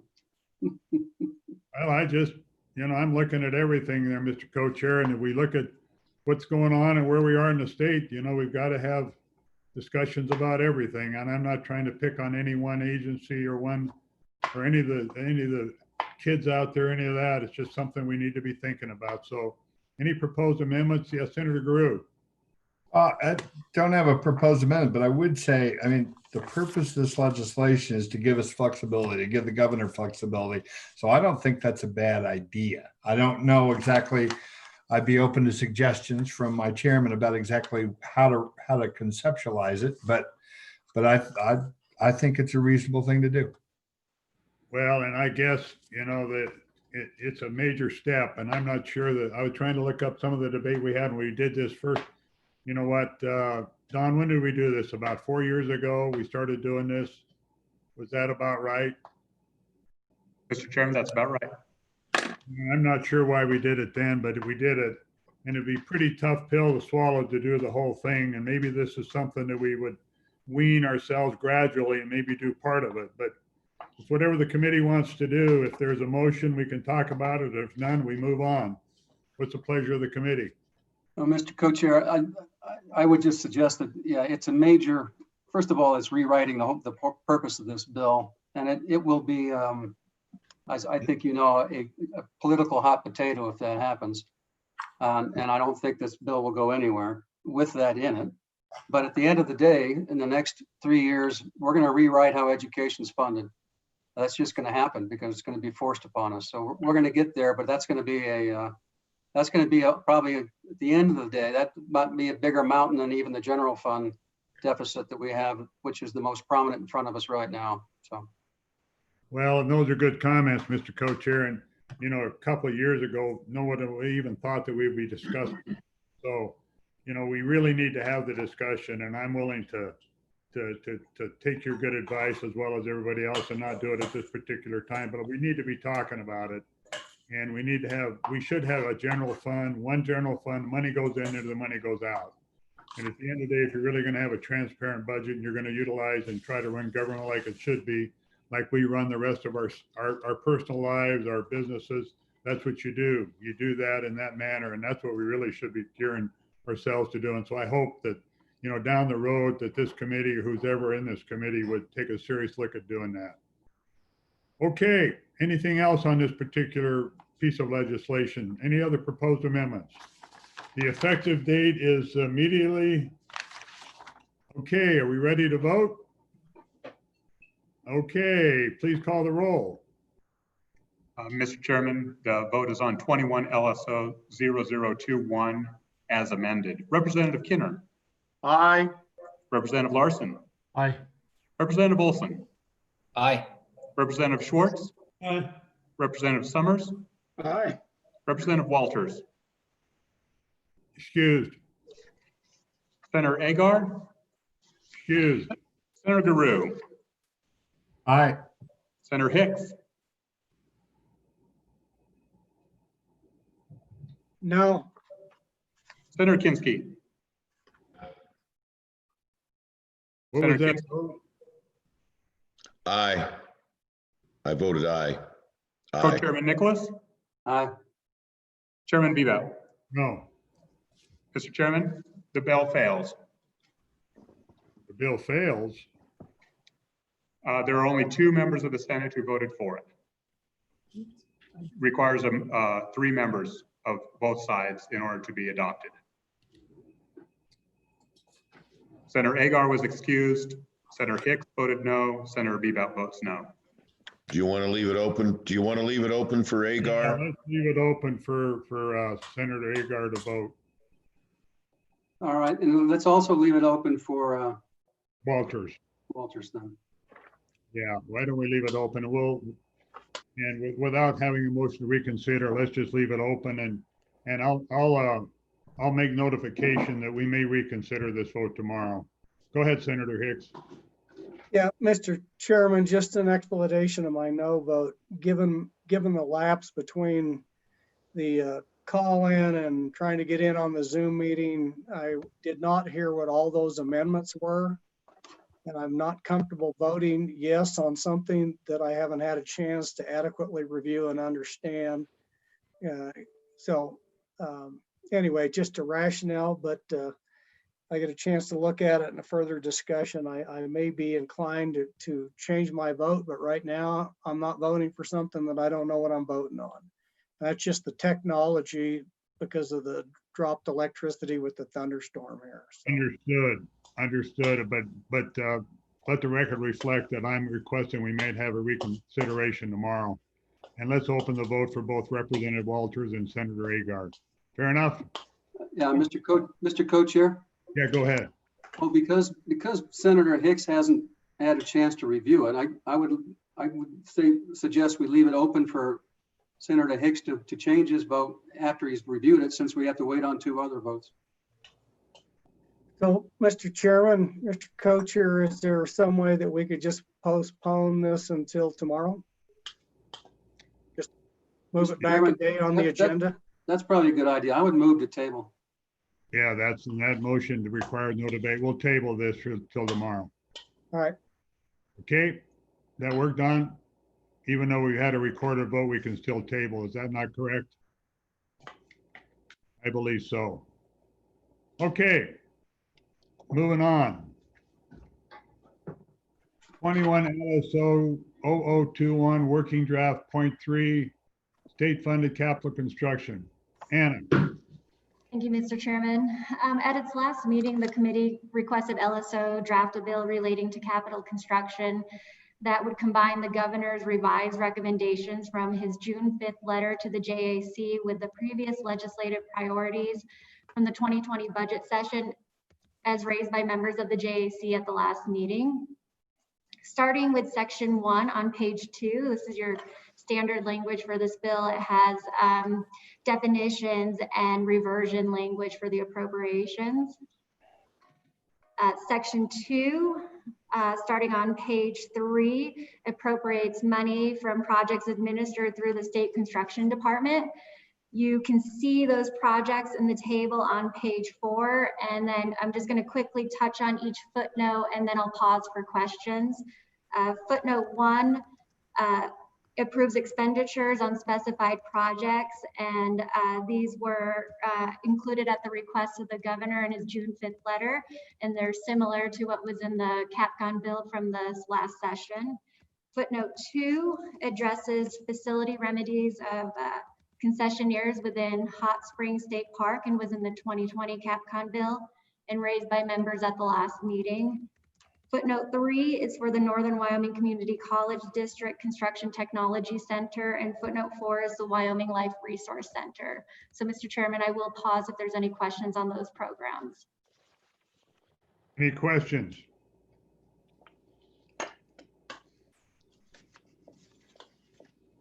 One of the things I noticed, Anna, is the governor provided a letter to us on his what he considered of the bare minimum, what he wanted for a CapCon bill on, I think, June 9th. And I'm looking at that, and there's some differences here. Were these differences, did they, maybe Kevin, if he could answer that, did these come from the governor's office to make these changes? Or is it just, help me out a little bit here. Anybody answer that? Kevin, go ahead. Mr. Chairman, I can get an answer for you.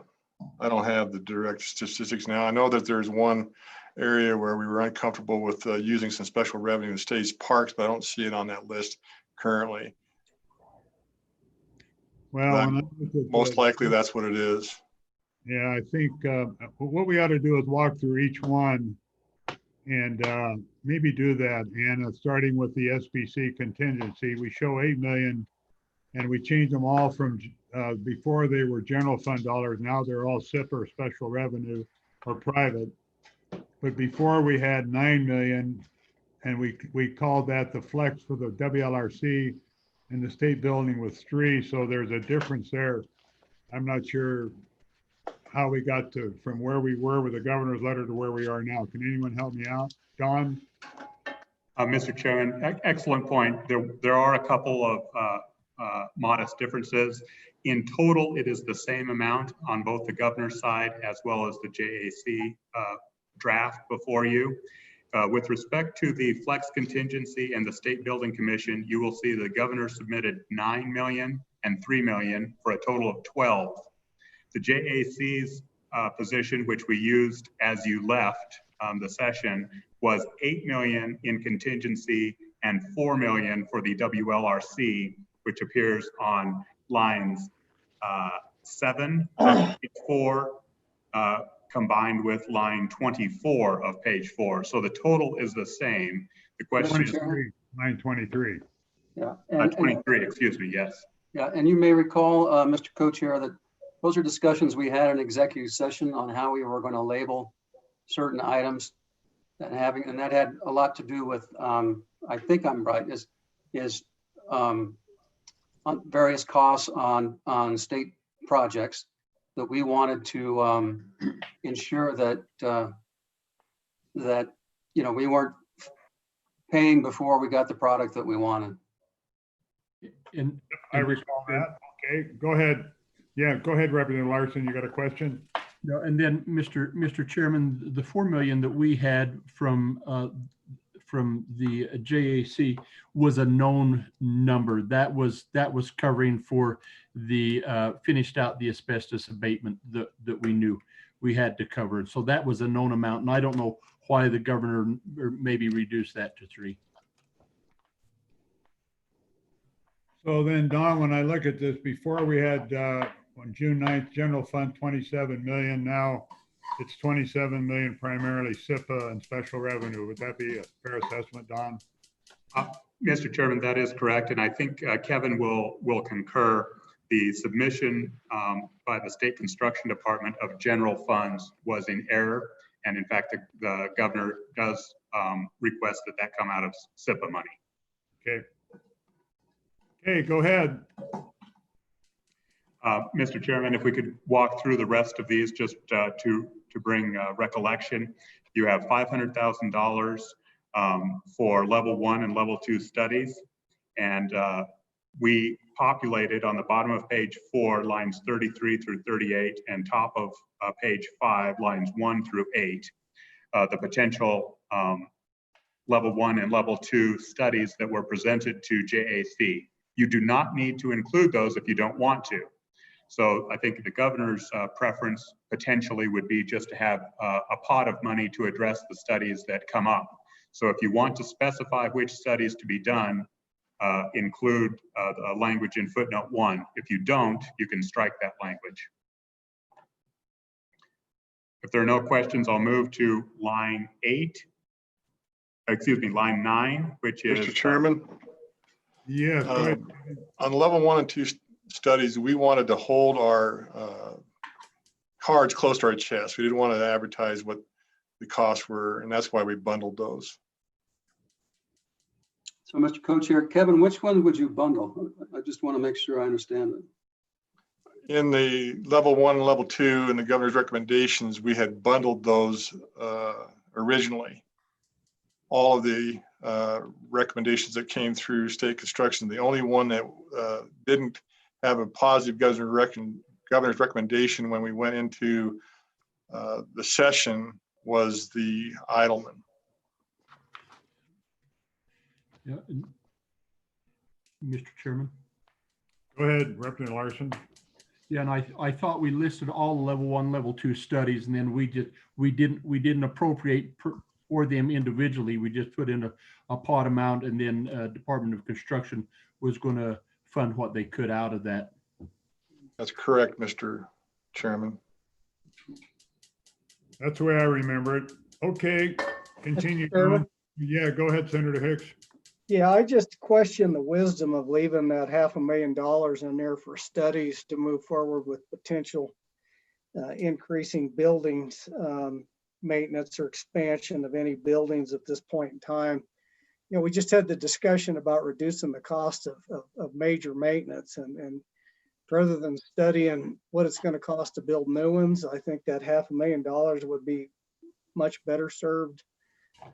I'd rather see that go into the major maintenance than I would to, at this point in time, spend that $500,000 on studying new buildings or expansions of new buildings. Okay. Go on, Don. Mr. Chairman, lines 9 and 10 are entirely federal funds of nearly $17 million for National Guard vehicle maintenance shop. I do believe that this was presented to you as a facility in Bighorn County. I believe that site has now changed, and I believe the State Building Commission is currently looking to construct this facility in Sheridan County. Yeah, I thought it was being leveled. Yeah, that was my recollection. Okay, go ahead. Lines 11 through 15 are four projects entirely funded with state parks money. We did include as staff footnote number 2, which was at the direction of Representative Walters at the June 9th meeting to make the $3 million contingent upon funding for facility remedies for concessionaires at Hot Springs State Park. Line 16 is a nursing facility. This is in Western Wyoming Community College. I believe the committee received email correspondence from the president of Western Wyoming in the past day or two, indicating that they are going to go with a different direction on this. This was my understanding. You do have some folks from the community college trustees that will be testifying, but for my read of the email, that line can be stricken if you wish to follow the preferences of Western Wyoming Community College. So, Mr. Co-Chair, that's line 16 of 3.8? Correct. Mr. Chairman? Go ahead. Do they still have to have permission to expend the funding even though it's going to be raised through private funds? Mr. Chairman, they would. However, I believe they are looking to use existing space and are going to do Okay. their own. That's right. That's right.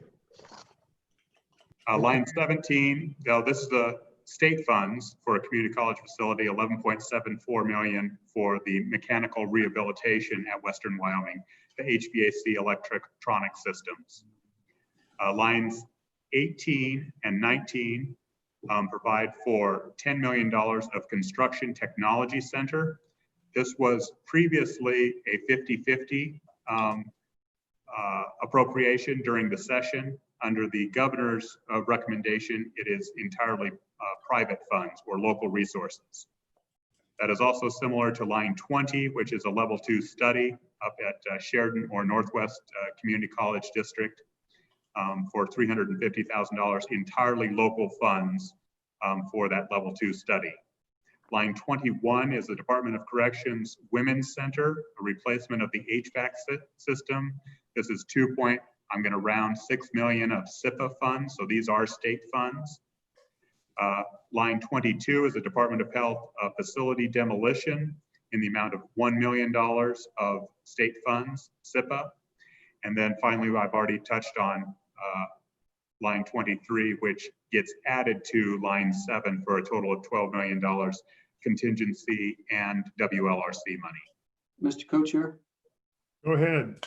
So my recollection, Don, I'm trying to remember. I thought that the HVAC replacement at the Women's Center, that we struck that at some point in our, either on the House side or in JAC, or at least that's my recollection. Mr. Chairman, I believe that that particular project, there are some on here, and I don't mean to pick fights or whatnot, but for example, line 13, both the Senate and the House did strike at one point, or excuse me, the Senate struck, the House did not, the territorial prison money. But I believe the Women's Center HVAC replacement was included in both earlier versions. The other thing, Don, I was thinking about it on a demolition, Department of Health, is that the state hospital? I know we talked about a demolition of the Honor Farm, which I'm confused on these two. Where is this at? Is this Evanston on line 22? Mr. Chairman, I believe that is in Evanston, correct? Okay. Yeah, and then the other question, I might as well ask it now on state facilities for the WLRC. And maybe both Mr. Co-Chair and Representative Larson have worked on that one. It seems to me that we were trying to utilize some of those older buildings for state facilities and had some money set aside to go in there and refurbish them and save the state some money on lease rental. Where are we on that? So, Mr. Chairman, what we had done, you recall when you chaired the task force with me, the direction was to look at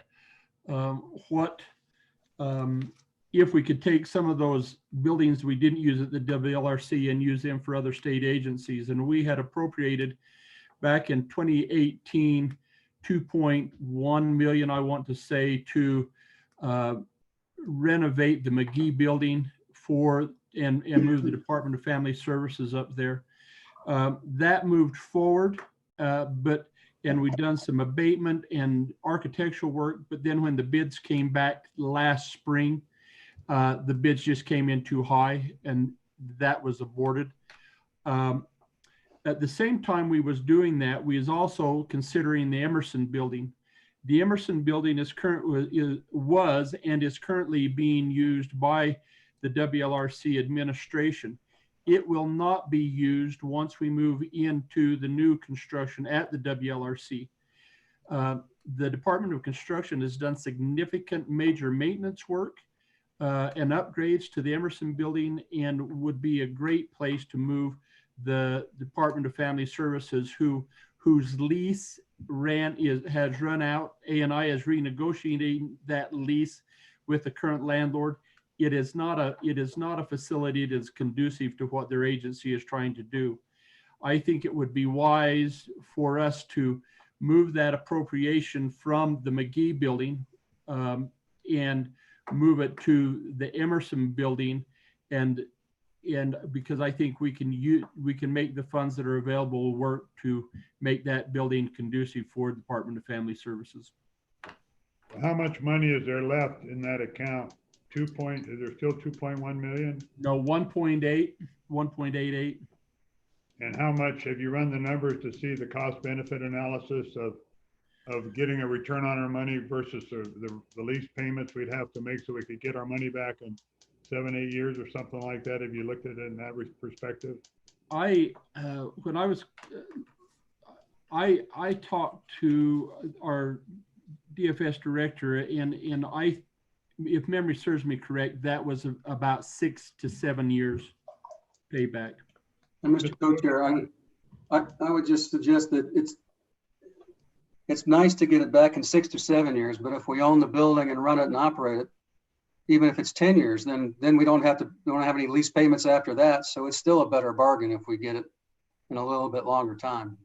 Don, what do we have to do to implement that? I think it's a decent idea as well. What would we have to do? Just reappropriate the money, or it's already appropriated, just have a different place where it goes and is spent? What do we need to do? Mr. Chairman and Anna, I think we would follow the Section 303 reversion statutes of the budget bill and say, rather than revert these funds, any balance up to $1,885,000 shall be available for renovation of the Emerson building. And it would be a simple one-line amendment. Okay, well, let's be sure and remember that, Representative Larson, we get to it as we work the bill, and we'll see where it goes, but that's a good idea. Thank you. No, thank you. Okay, continue. Mr. Chairman, I think I'll turn it back over to Anna after walking through the table, and she can pick up on page 6, I believe. Go ahead. Mr. Chairman, section 3. This is related to the Cheyenne Stormwater Interceptor. It is amending the language from the 2019 CapCon bill. It was in the CapCon bill for this last session, and it would allow Cheyenne to construct water and sewer infrastructure or surface improvements, or to compensate the city for any related expenditures that would be efficiently addressed through the concurrent construction of the stormwater interceptor. And if you turn to page 8, it also would change that reversion date to 2022. What is new in this section is that subsection B language on page 8. So as I mentioned, this was amending language from the 2019 CapCon bill. So, and it wasn't changed in the 2020 session, so that money has reverted. So this new subsection B would reappropriate the money that reverted back to these purposes. Mr. Chairman, any questions on that section? Yeah, and Mr. Co-Chair, we've talked about this at length for several years, and it's something that needs to be done. And all we're doing is the money came back to us, and we're going to reappropriate the reversion and move forward to the project that we've already debated and talked about to get completed. Is that not true? Yeah, that's correct. And it just made it a little more simple. SLIB was being a bit demanding that they, when they did the water project on 26th, that they take the costs and line item them for every shovel that is what is for the water main versus the sewer main, which was just impractical. So that was the added language.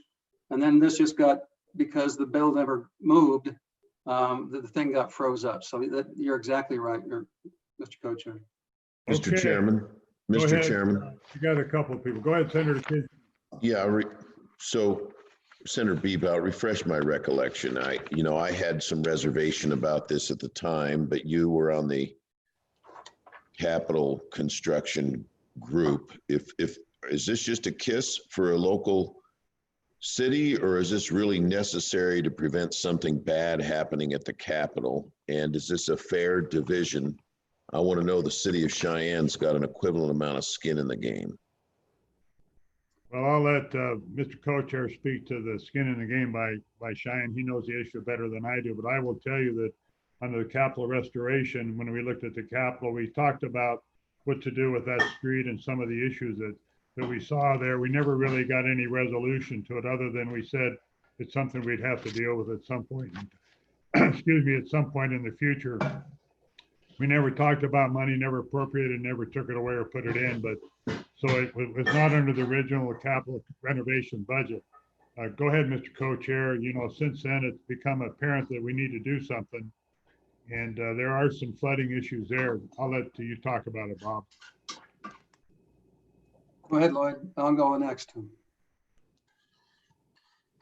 So Mr.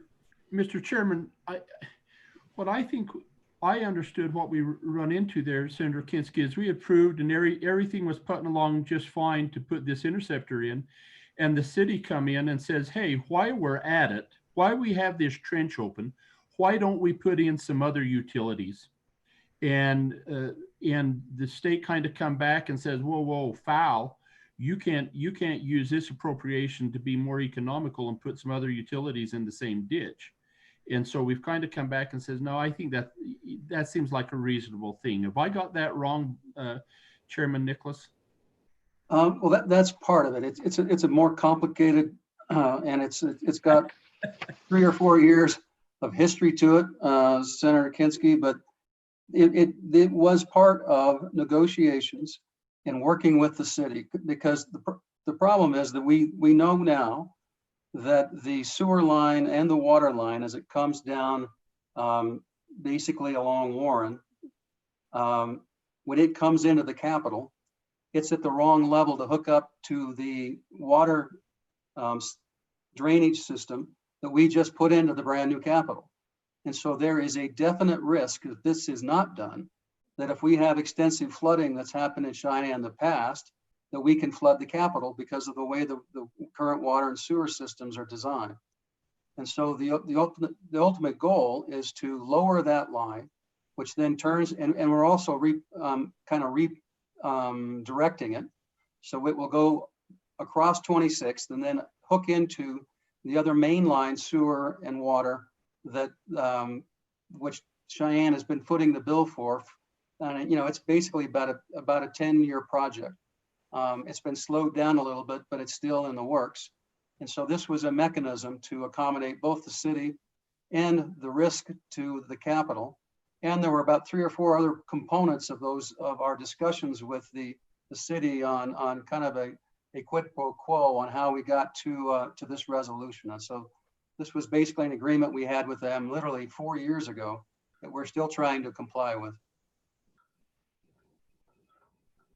So out of all that, Mr. Chairman, out of all that, I just want to know that the city's putting an equivalent amount of skin into the game. They're not shifting responsibility disproportionately onto us and taking a load off their utility fund.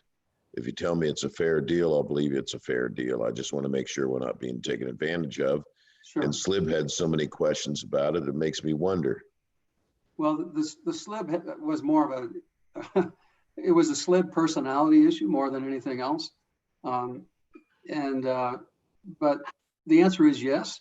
And the amount of money that they're spending on their water and sewer project is extraordinary. As you can imagine, it comes all the way down from Pershing. It comes all the way down, takes a right turn, goes 3 blocks, and then goes down to the other part of town. So it's a very significant water line project that has been in the works for a long time. Thank you, Mr. Chairman. Thank you, Mr. Co-Chairman. Appreciate it. Yeah, go ahead, Senator Hicks. Mr. Co-Chair, what is the status of this project? Because my recollection, this wasn't in the 2019 CapCon bill originally. This was added on. It was a House amendment, and then in the conference committee, it was implied that there was a great sense of urgency to get this money out there. So the city was in the process of doing this work.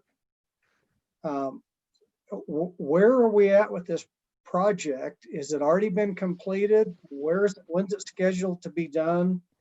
Is it being held up because of this funding? I'm just trying to figure out why it hasn't been done yet, and where we're at. Is it planned next year, the year after that, or when? When we were in session at the end of March and April, they were waiting, they assumed that we would pass either number one, that we would pass this bill or that SLIB would act. And my impression was up until June 15th, this money was going to be turned over by SLIB to the city of Cheyenne. And it may actually have already happened. Kevin, you may know that if SLIB did that. But I don't have a report from mid-June. Kevin, can you shine any light on this? I don't know the answer to that question.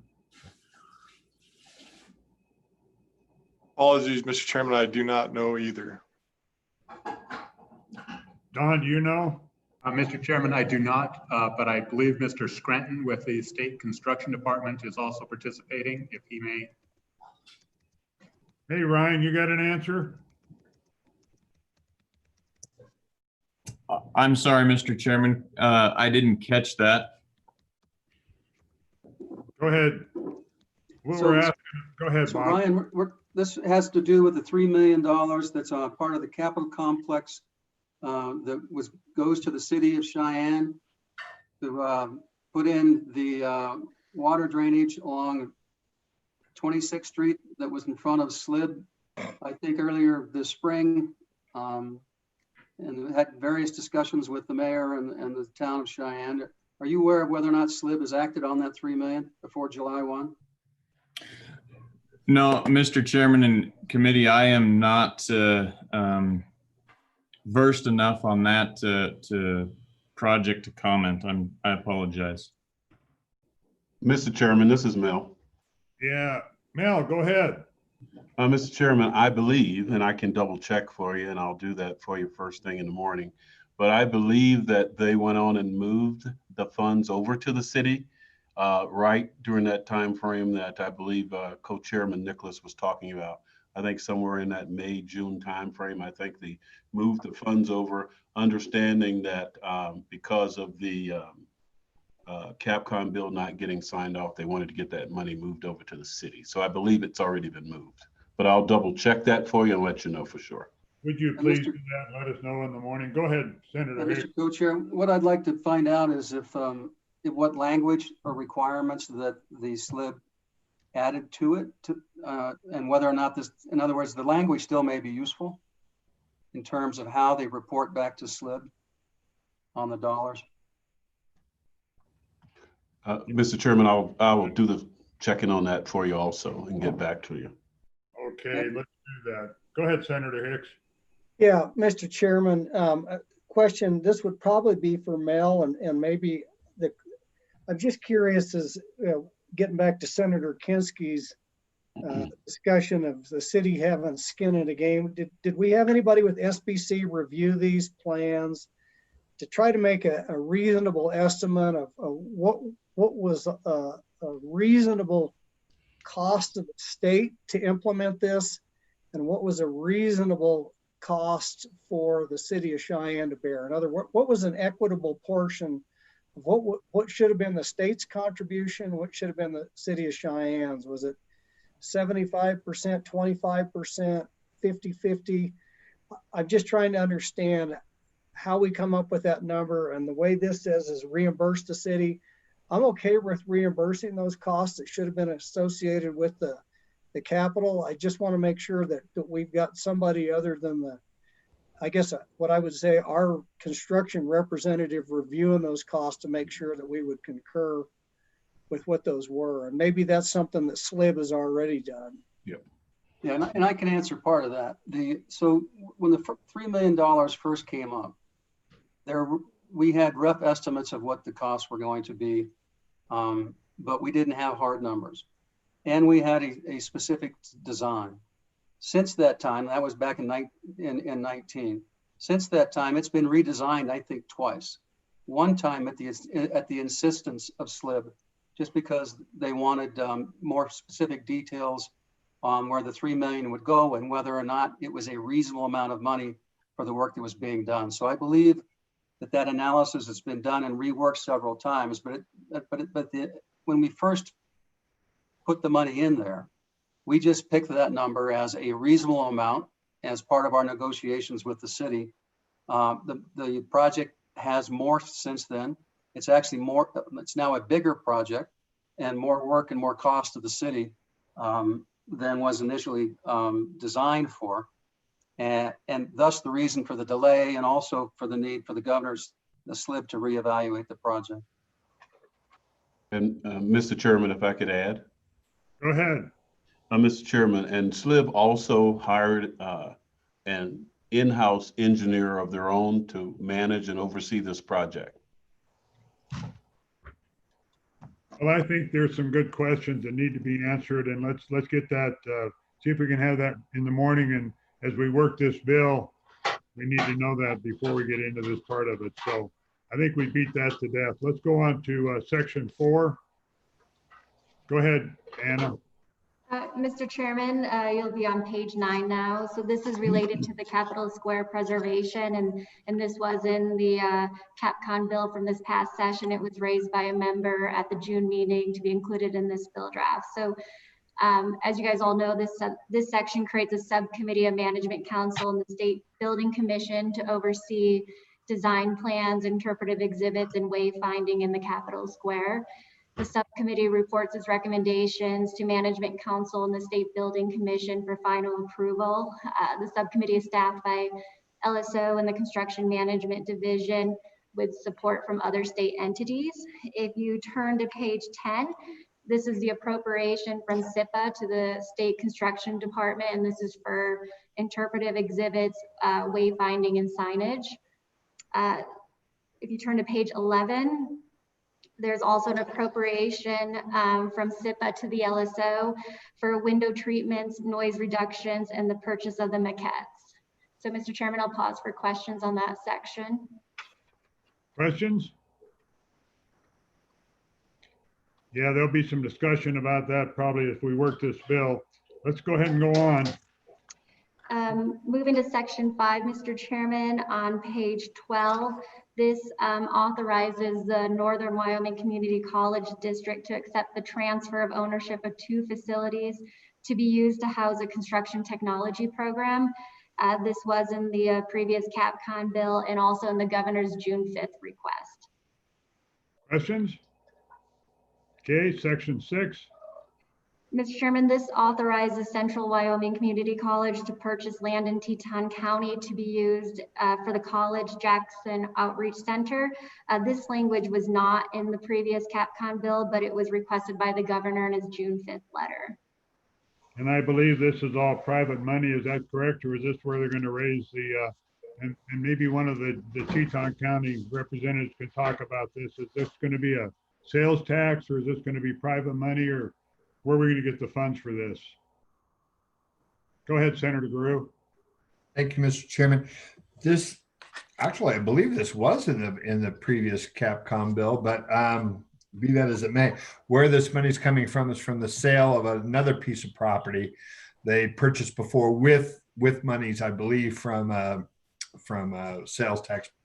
And it was purchased, they found another site that was more advantageous, a better site. And so the money that comes from the sale of the one piece of property pays for the other. So there's no net gain on that one as far as no cost. No good deed goes unpunished. There was some concerns about that previous site that might not have worked for the college, but then Jackson is Jackson and real estate is real estate. So now we made enough money off that to get the kind of ground we would like to have. Is that a fair assessment? Exactly, Mr. Chairman. Okay. Okay, section 7. Go ahead. Mr. Co-Chair, 1 second. Go ahead. Has the Jackson property already been sold, the first one? Yes, I believe so. And do we know what the sale price was of it? I think it was this, well, I don't know for sure. All I was told was it was a revenue neutral deal as far as the purchase of the new property versus the sale of the old. So it seems to me it would be useful to know the actual numbers to make sure it was revenue neutral. And if they made more money, then that could be used to help cover their major maintenance costs if they have any return on it. But I'm just curious what the facts are. I can find out. Yeah, and the other thing you probably need to look at, the original money, maybe there were some stipulations when you did that sales tax. I think you raised a special purpose tax as part of your sales revenues to do it in the first place, right? Yes, we did, but I don't believe it was specifically cited. It was just a site for building. I don't think it was site specific. I don't recall that it was, but Yeah, I'll check and make sure. Some of that money is a sinking fund. That's a good idea. Go ahead, Reverend Larson. Thank you, Mr. Chairman.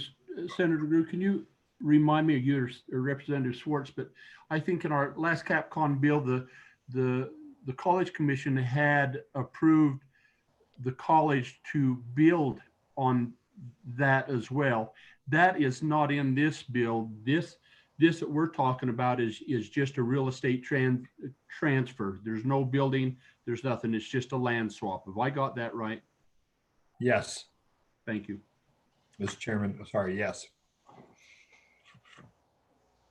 Okay, section 7. Mr. Chairman, this is new. It was added at the request of a member at the June meeting. So this relates to CARES Act funding for rural health care facilities, and it was modeled after the program set up during the special session. So page 13 is definitions. Turning to page 14, this creates the Rural Healthcare Facility Construction Program to be administered by the State Loan and Investment Board. The purpose of this program is to provide grants to eligible rural healthcare facilities. Starting with paragraph 1 on page 14, line 18. Paragraph 1, this is eligible facilities must apply to the board. Paragraph 2, grants shall be made only for COVID-related expenses that a facility incurred between April 1 and December 1, 2020. Paragraph 3, a facility must demonstrate that it has incurred or will incur COVID-related expenses reimbursable under the program. Turn into page 15, paragraph 4, grants must be made with funds provided under the CARES Act. And paragraph 5 conditions the grants on the facility agreeing to maintain a nexus with the state for not less than 3 years, providing a report and repaying funds if used in a manner that was not authorized by this section or the CARES Act. You turn to page 16. This authorizes the board to promulgate rules. It requires the Attorney General to review and certify the program and the grants. It prohibits the expenditure of funds except in accordance with laws, regulations, and orders. And it also authorizes the Office of State Lands and Investments to conduct audits of facilities receiving grants. Lastly, on page 17, this reappropriates $75 million from the CARES Act funds that were appropriated to the governor during the special session. On or before September 15th, the Office of State Lands and Investments would need to estimate what is needed for this program, and any excess funds would then go back to the governor for the business relief programs that were established during the special session. Mr. Chairman. Yeah, and here's what Mr. Co-Chair, here's what I'd like to do is thank you for that explanation. Does anybody have any questions on this working draft right now as we've gone through it? Any questions? What I'd like to do, Mr. Co-Chair and members of the committee, is to take public testimony. We've been at this a long time today. Take public testimony if there is any, see what they have to say about this. And then what I'd like to do is, since we're going to revisit the other working draft that we talked about earlier in the morning, I'd like to go ahead and bring this up tomorrow if there's a motion to move this bill. And I've got some amendments that I sent out to all the members of the committee, trying to accomplish some things that I think might make this a better bill and some different things. And so that would be my intention as to how to do this. Does anybody have any heartburn with what I would like to do? Anybody? Okay, then who do we have? Anybody in the wings that wants to testify, Karen or Don, on this particular legislation? Do we have anybody? Yes, Mr. Chairman, we actually have 3 people on this one. The first one signed up was Erin Taylor, representing the Wyoming Association of Community College Trustees. She's joined now. Welcome, Erin. Sorry we're being a little behind schedule, but go ahead. Hi, Mr. Chairman. Can everyone hear me okay? You bet. Okay, sounds sounds good. good. As well. Sounds good. Well, thank you, Mr. Chairman, for having me today. My name is Erin Taylor. I'm the Executive Director of the Wyoming Association of Community College Trustees. And I just wanted to give you a few brief remarks here today. The association, as you all know, represent all 49 trustees of each of the 7 colleges. I'm not here today to talk to you about the details of each of the projects. You've heard the testimony. You've seen these projects presented to you multiple times over the last several months. But I do wanted to just emphasize that the colleges absolutely appreciate the fiscal situation that the state is in. They're feeling it too, as you've already seen some of the boards of trustees making announcements on some pretty severe cuts that they're going to have to make. Others have yet to come with those announcements. And we're still kind of swimming in a pool of uncertainty because we don't know what the level of cuts is actually going to be in the end. You know, the governor's announced the 10%. Will they have to face another 10%? What does that look like? We don't know. So I just wanted to make sure that you understand, the colleges understand what the situation is. I understand that this bill is being drafted for a potential special session, and that's why the projects are very limited, authorizations and projects that are neutral in terms of fiscal impact to the state, and that is appreciated. However, if there's the opportunity for maybe flexibility with some CARES Act money, or if there's an interest in using SIPA funds as investments in our economy, the one thing that I really would like to emphasize is that the prioritized process that you've all seen before you from the Community College Commission and the State Building Commission would be the place to start picking such projects if they are available to be added. Some of you might recall how things were years ago when we didn't have that prioritized process. It was ugly, and it was every college pitted against itself and each other. And this prioritized process has really allowed the system, the colleges, to come together to support the ranked process, the evaluation through the State Building Commission, and the 13-step process that the commission has as well, to come up with the projects that should move forward and in the order that they are chosen. So I would just ask you to think about that if there are opportunities to move forward. The other detail that I wanted to mention to you, and I apologize, my voice is kind of cracking today, that there are implications though if the projects are delayed. You know this, even though the authorizations might move forward, because many of these projects might have a vote of the people in their local communities, or just getting investors to come to the table. They are viewed as a partnership with the state. And so when that commitment from the state is in there, it just makes it more difficult to bring in those sorts of commitments from the other sources.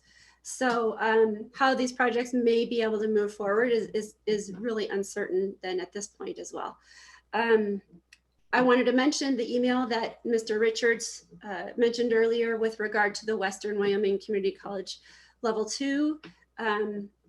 That should have the detail that you need. I just wanted to make sure that you acknowledge that. And then they are not planning to build a new building. It's just renovating current space that they already have.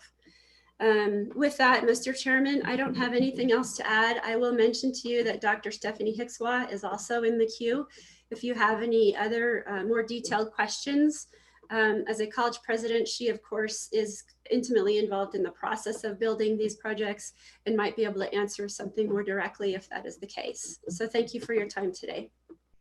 Yeah, thanks, Aaron. Anybody have any questions of Aaron? Appreciate your patience and waiting. Anybody? Yeah. Anybody have any questions? Okay, who's next? Don, who do we have next?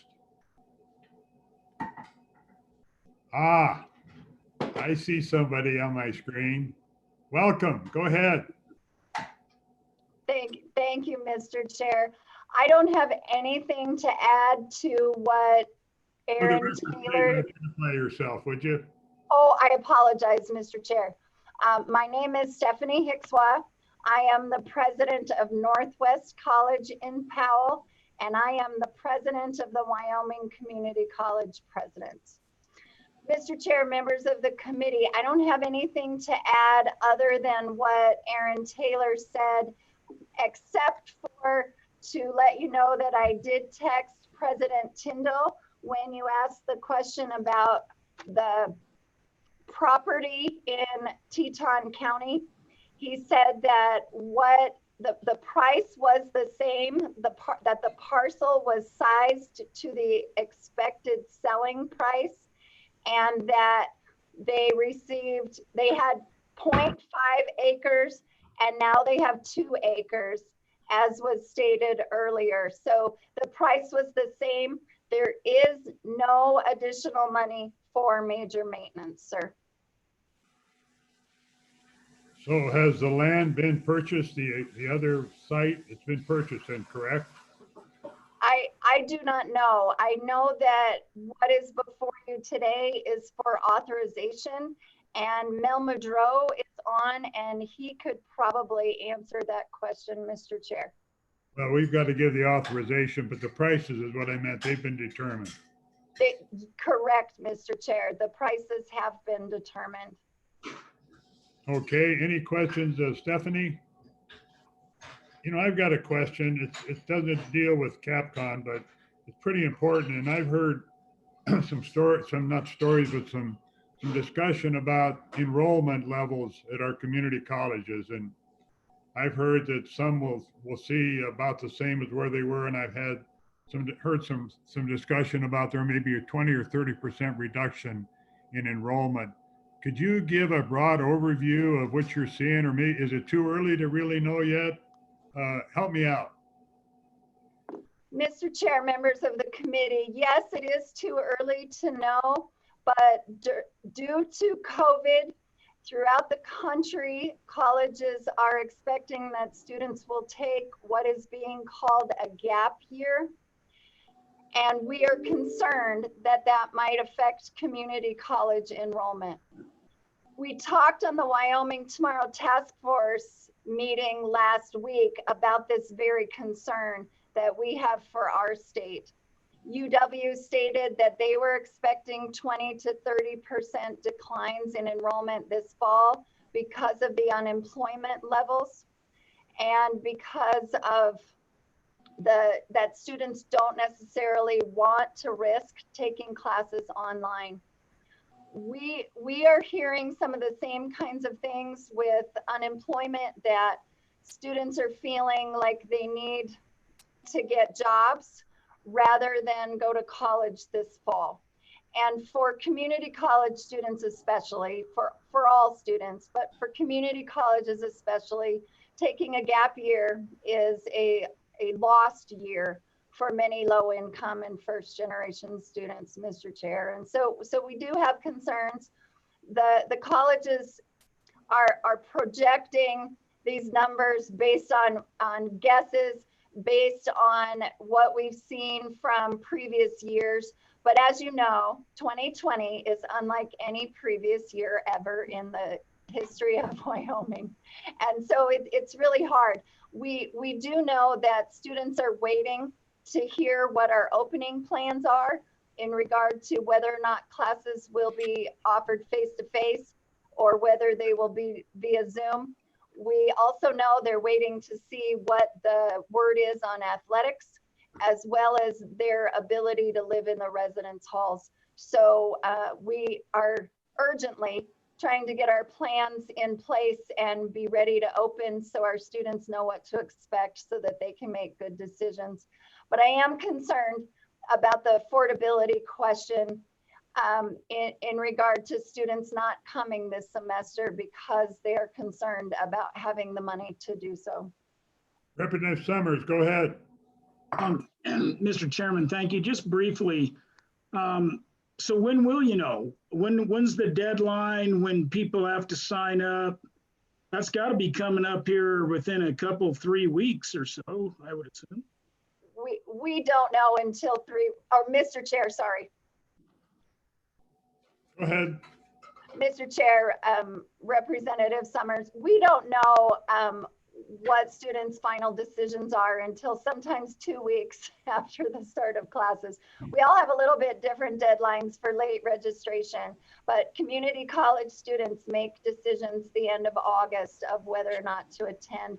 We do not have the deadlines that most universities have. It seems to me that when you look at our community colleges and the great service you do to the state, in of itself, the fact that we have these, we don't have the money given if you had normal enrollment. But now if you throw on there this gap where, you could have 20% less students. So that's students or revenues, not only through the tuition, but for the, the rooms or the food service and all of that. And I'm sure you're just going through all of that and looking at it, but that's going to be a huge, if in fact it's 20 or 30% less enrollment, plus the shortfalls we already have, I really have worries about our community colleges. And I know from the federal funds outside of our 1.25 billion, you have received some money, but it pales in comparison to other funds that have gone out from the feds. I think you maybe have received $4 or $5 million, if my memory serves me correct. Would that be accurate? Yes, Mr. Chair. The community colleges received a small amount of money from the CARES Act #1, that half of it went to students and half of it went to the institution. However, as you're finding with the other CARES Act money, it's very restrictive as for what it can be used. And so the student money has to be spent first, and it's so restrictive that Northwest College has spent $3,000 of that money that was given to us. And so then we can't use the other half. So, Mr. Chair, I don't know what kind of pull you may have with Senators Enzi and Barrasso, but laxing of some of those restrictions would be most helpful. Also, if there's any way that you could do the same as we look at CARES Act money to be able to be used for a tuition incentive program for those affected by COVID, it would be fantastic. I don't know what the AG might say about being able to use the funds for that purpose, but certainly it's an admirable opportunity for the state, given the financial situation that you talked about for the colleges and the university. But also, we don't want a generation of students and today's adults who are unemployed to go uneducated. That could be devastating for the future workforce of Wyoming. Well, and the guidelines they put out on the COVID money clearly says that it can't supplant any kind of existing budgets we already had approved, which Wyoming did. But it seems to me that when you have a 30% reduction in enrollment, that would be COVID related. And I haven't looked at those guidelines in specific, and maybe Dawn or Anna, we could take a look at that and work on that, because part of what I have concerns about is why we're going to talk a little bit more about this bill tomorrow about rural hospitals. But, we have $1.25 billion available in the state of Wyoming. I would think would make a big mistake if we don't look at every opportunity to utilize those funds that are truly COVID related, whether it's a rural hospital, broadband, community colleges, whatever it might be the case. And so I'd like to take a further look at that, and maybe you all could help us and come up with some ideas there too. But man, I just, if you've got what, 2,600 or 26,000, people that are affected by community colleges in our state, and you get rid of 8 or 9 or 1,000 of those young students, huge impact.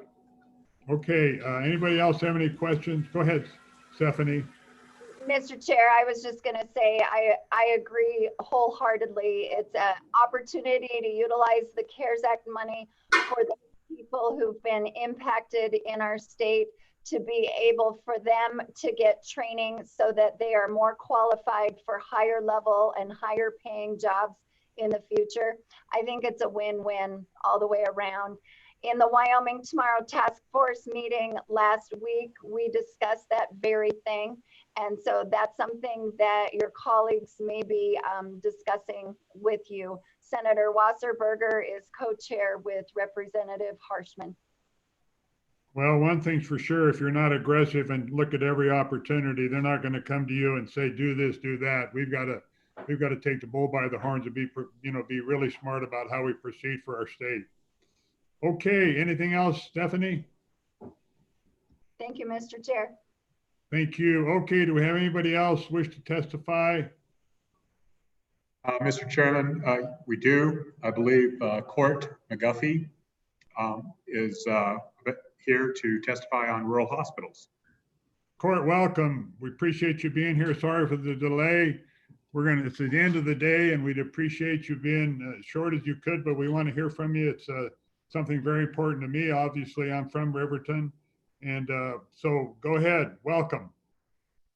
Thank you, Mr. Chairman. The light's kind of coming through the skylight here. I'm going to try to stay where you can see me, but thank you, Mr. Chairman, members of the committee.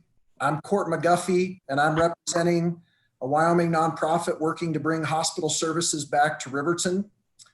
Today, I'd like to make a public comment in support of draft bill 21-0020, along with the amendments offered by Senator Bebout, and in particular, Section 7, which addresses using a portion of the federal CARES Act money to support our Wyoming rural healthcare facilities.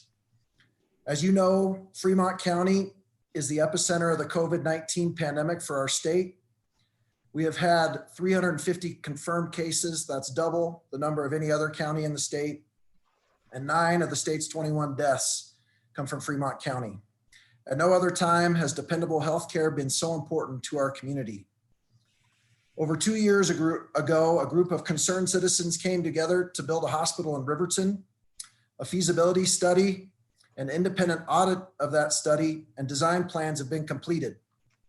COVID-19 has added a significant amount of costs to meet the necessary requirements of being a pandemic-ready hospital. The CARES Act funds contained in this bill will help us meet those requirements. We'd ask for your support in passing this bill. Thank you for your time. Thanks, Court. Any questions? I've got a couple of questions. And when we talk about whether it's for Riverton, Pinedale, over down to Saratoga, northeastern Wyoming, whatever the case may be, we're doing some stuff at Alpine Junction. We bring up the point of skin in the game.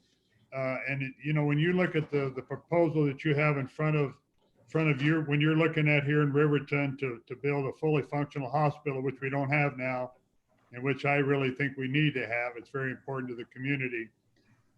There are certain parts of that could be COVID related. And also if they were in fact COVID related, would you be willing, would your group be willing to have skin in the game, i.e. come up with another funding mechanism to pay for the lion's share minus what the COVID money might be utilized for? Would you be willing to do that, say, have 25% skin in the game through bonds that you would secure through SBA or some other source? Would that be doable? Yes, we're working with the city of Riverton right now. The town council and the mayor's on board with what we're doing and willing to take ownership of the hospital and the land. I think that's a pretty big commitment on their behalf. We've been working with Lorraine Warner, the USDA, for about 1.5 years now. That would be our main source of funding to pay for our project. The USDA Community Facilities Program is what we would use to fund the rest. But our city, Riverton, our town, is behind this, and they know how important it is. They know how much the service levels have dropped here. We average 1,000 life flights a year now out of Fremont County. And I think that's why the mayor and the city council are willing to stand behind this. Anybody have any other questions that they might like to ask? So if your project costs $30 million, you're going to secure some SBA funding and some, I guess they would be bonding. And so that the state would not have an obligation in that regard that your nonprofit organization and City of Riverton would have that obligation. Is that correct? That is correct. We're going to use the USDA Community Facilities Program. So the state wouldn't be obligated for anything else. So then you're really looking for the COVID-related funds that we really need in Fremont County, and that's part of what you're talking about. Well, we want to make our hospital the first pandemic-ready hospital in the state. I mean, you go around, and we've been working with a lot of different hospitals in the state, and you know, they have 1 or 2 rooms that have negative pressure. They've had to create these temporary facilities and wings in their hospital to isolate patients. And, you know, if we're going to build this from the ground up, we better build it right. And that's going to take some additional money to create these negative pressure rooms and do all the things that we need to do to be ready when, you know, the next rounds of COVID come through. Well, and that's what we're looking at for this whole Section 7 and some of the amendments, and to look at all hospitals around our state. All of them have projects and how to fund them all with COVID money. Senator Chinsky, I see the look on your face. Go ahead. Go ahead. Turn on your, I can't hear you. Can't see you now. Yeah, I'm in on the phone. It's a question for you and perhaps for the administrator as well. Our hospital's looking at trying to expand its capacity for a surge as well. And it's a significant project, but by the time they parse out of it what they can actually have done or committed, in quotes, by 12/30, it ends up being a very small fraction of the project. And so they're going to go into SLIB or business council, whoever it is, for really much less than is necessary. How do we submit these grants, and is there something we could do in this bill to facilitate it so the people can put in for the whole pie, just earmark those pieces that are the slice they think they can get done by 12/30, but get the whole thing vetted, betting on the come that Congress is going to loosen up on that COVID money so that we can have this thing, so that your construction on your project can extend into well into next summer, which, you know, a big project is gonna. So I'm just curious how to thread that needle, looking for ideas. Well, what we have with Riverton is sort of unique in the sense that we pretty well got a working set of drawings ready to go. So we have money allocated and most of it spent by the year end. But one of the things I think we need to do, Senator Chinsky, is where the Attorney General can vote no and say we're not going to do any of these. And I don't think that that's a decision that should be made by the Attorney General. I think it should be made either by the governor or the legislature. I don't think that they should make that decision. That's a current law as I understand it. So that's one of the things that I think we need to address. But anything that's COVID related, I think it would be fair game for us to try to find the funds for any facility in our state, any rural hospital in the state. Okay, any other questions from anybody of court? Thank you, Court. I've got a couple questions. Okay, go ahead, Mr. So Coach. the what I'm obviously most of us aren't from Riverton. You have an operating hospital there now. How many people does that hospital employ? How many doctors do they have on staff? And what services do they not provide in terms that you're going to, what gap are you going to fill? And what's going to happen to that hospital? I mean, you'll have 2 competing hospitals in one town, it sounds to me like. And how do you cover the costs, the operational costs to do that? And so how do you deal with those issues? Good questions. Go ahead, Court. I've got my own answers, but I'll let you take it. Thank you, Chairman and Co-Chairman Nicholas, to answer your question.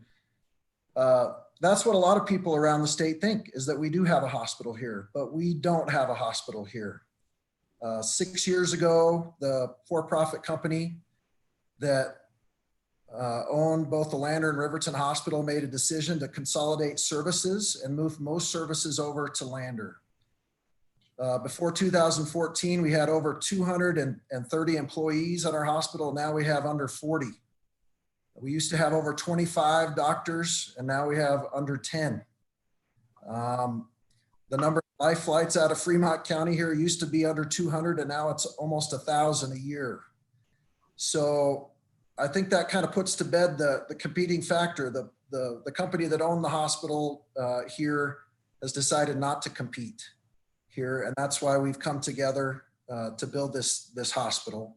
Our numbers and feasibility study are based on just the 22,000 residents on this side of the county. We don't need a bit of business from the western side of Fremont County. The city of Riverton had a functional full-service hospital for many years. And we know it's been proven that a hospital here works. It's just this company has made the decision to consolidate services to increase profits. The services that are not offered here include surgery. We have no emergency surgery here, and a baby hasn't been born here in 4 years. We do have some lab and diagnostic and an ER, but we call it the ER transfer station because of the number of life flights. Court, I'm curious, how many of the life flights of that 1,000 are from Riverton versus Lander? We can't, the Wyoming Health Department doesn't separate those out. Franz Fuchs down at the Wyoming Health Department has provided me with all the information. They group it as one healthcare unit with one license. So I would venture to say, though, probably at least 2/3 are coming out of Riverton just because they don't have the staff to take care of those things. We do have a letter from the Wyoming Trauma Committee. Basically, that's the Casper doctor speaking to that letter that just say that, you know, the stuff they're seeing coming in on life flight should not be coming in on life flight from Fremont County. And to answer your question, I think most of the flights, but there are some out of Lander as well. Okay, we got Representative Summers. Go ahead. Mr. Chairman, thank you. You know, just to chime in on rural hospitals, obviously my community's looking to build one. We're 100 miles, really 80 to Jackson, kind of in any direction to get to a hospital. And really it boils down to, you know, even our Medicare expenses and the good representative from Fremont County can correct me if I'm wrong, but like our ER costs are not even reimbursable at cost. And so it's, you know, a lot of this has been driven by the federal government and in the way they reimburse costs. And when you're in a really rural area, it's just really hard. And as far as COVID, we don't have any capacity. If Jackson fills up, then we're kind of toast, because you go down to University of Utah, they've already at one point shut down, you know, out of state people coming into the University of Utah. Ermac kind of got there at one point, I think early, just in a panic. You know, we rely frankly on Sweetwater and Teton, and I just think we need to have some capacity, and it's really capacity related to COVID and capacity related to other issues. And whether that's a 25% or match or 50% match, I certainly believe the locals should have a significant stake in the game if we're going to provide these funds, even if they are through federal dollars, to ensure that those entities are willing to step up and maintain these facilities and continue these facilities into the future. So definitely support this section of the bill. Okay, who did we have? Oh, go ahead, Representative Larson. Thank you, Mr. Chairman. And I think I can give a little more clarification on the air ambulance. Air ambulance is a real problem flying throughout the state. As you recall, we had some conversation on trying to control that. And Fremont County is an anomaly. We have more air ambulance flights out of Fremont County than most of the other 3 or 4 or 5 counties combined. I've been following that from this saddle for quite a while, and to Court's comments, that number's probably reversed. About 2/3 of them, according to the hospital records, are out of Lander. I don't know that makes a difference in his arguments, but we have high numbers of air ambulance out of Fremont County, but most of them are coming out of Lander, and that might actually be because of the number of services that court refers to going to Lander. Anybody else have any questions of court while we're on this particular area and he's available? Anybody else? Oh, go ahead, Representative Schwartz. Thank you, Mr. Chairman. I was going to wait till tomorrow, but this is actually a good question for court. So have you done an analysis on the capacity to staff a larger hospital in Riverton? Because this is an issue throughout the state of finding, sufficient nurses and doctors already. So I'm a little concerned. I'm curious what you have found out about that. Go ahead, Court. Tell them about your studies. Yep. Thank you, Chairman, and thank you, Representative Schwartz. Well, I guess first of all, our hospital is going to be a lot smaller than the current facility here. Our facility here is about 70 beds. Our new hospital going forward is going to be under 20 beds, actually, is what our plan is now. So we won't need as much staff, but through our conversations with fellow hospitals in town, in the state, we've been working with the Douglas Hospital and Cody, and our hospital management team, Quorum Health Resources, who runs the Cody Hospital. Douglas and Cody have no problem finding physicians. They know it's a challenge and you got to work at it. Bring these people in. It takes a community effort. But Douglas has a waiting list for physicians. And I feel like we can be in the same situation here in Riverton, as long as we're all behind the program, and we are. We know it's going to be a challenge, but we had the doctors before, and I feel like we can get them back. We have one of the best nursing programs here in the state at Central Wyoming College. Unfortunately, they can't do any rotations here in Riverton because there's nothing here for them to do. They have to travel to Casper, go to Lander. It's unfortunate. I worry about that program in the long term, but we're going to be able to use that program as well to help staff. And I really want to work with them and create a synergistic relationship, which is how it should be. Thank you. And the other thing too, I think that Representative Schwartz is, and I haven't studied the business model in depth, but I know that there's been a lot of smart people that have looked at this, and it's the viability and from an economic standpoint makes sense. And otherwise we wouldn't be willing to make the kind of commitment in terms of our skin in the game if we didn't feel very strongly about the opportunities that it would be successful. So anybody else have any other questions? It's been a long day.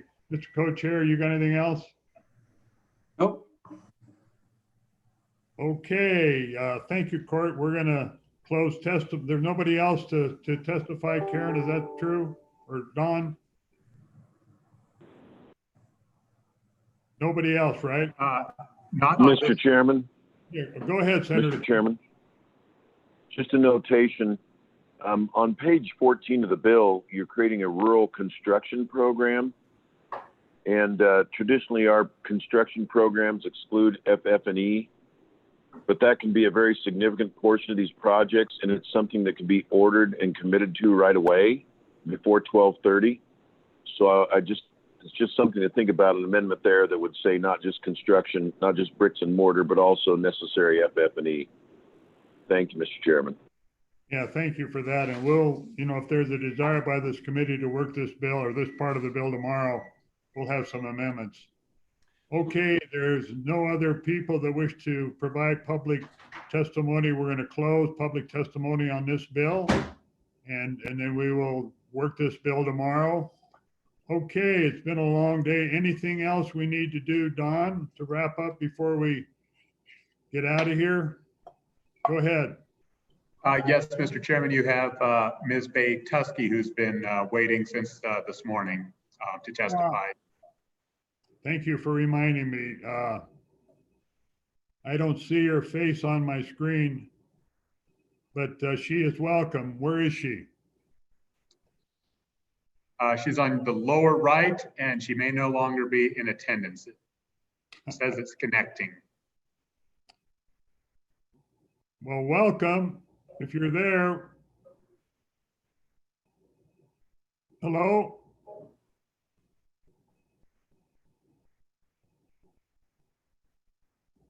I don't know if she decided to give up on us or we're having technical difficulties, but whatever the case may be, Don, would you be sure and let her know that we would welcome her back tomorrow? And she will have every opportunity to provide us whatever public testimony she'd like to. Fair enough?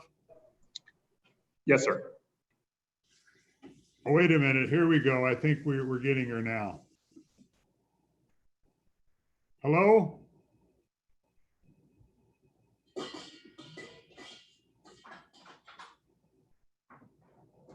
All right, let's give it a try for tomorrow, Don, and we'll get her back on. Anything else we need to do before we call it a day? Mr. Chairman, I have nothing further. Senator Agar, it's good to see your smiling face. I know you had some issues. I hope they went well, and we missed your good input as always. Mr. Co-Chair, you got anything else? Anybody else have anything they wish to say? Okay, what time tomorrow? 8? 8 o'clock. 8 o'clock. And we'll start by working these two bills. And would you adjust our schedule accordingly, Don, and please send that out, that a new schedule agenda for us. Thanks, everybody. We're adjourned.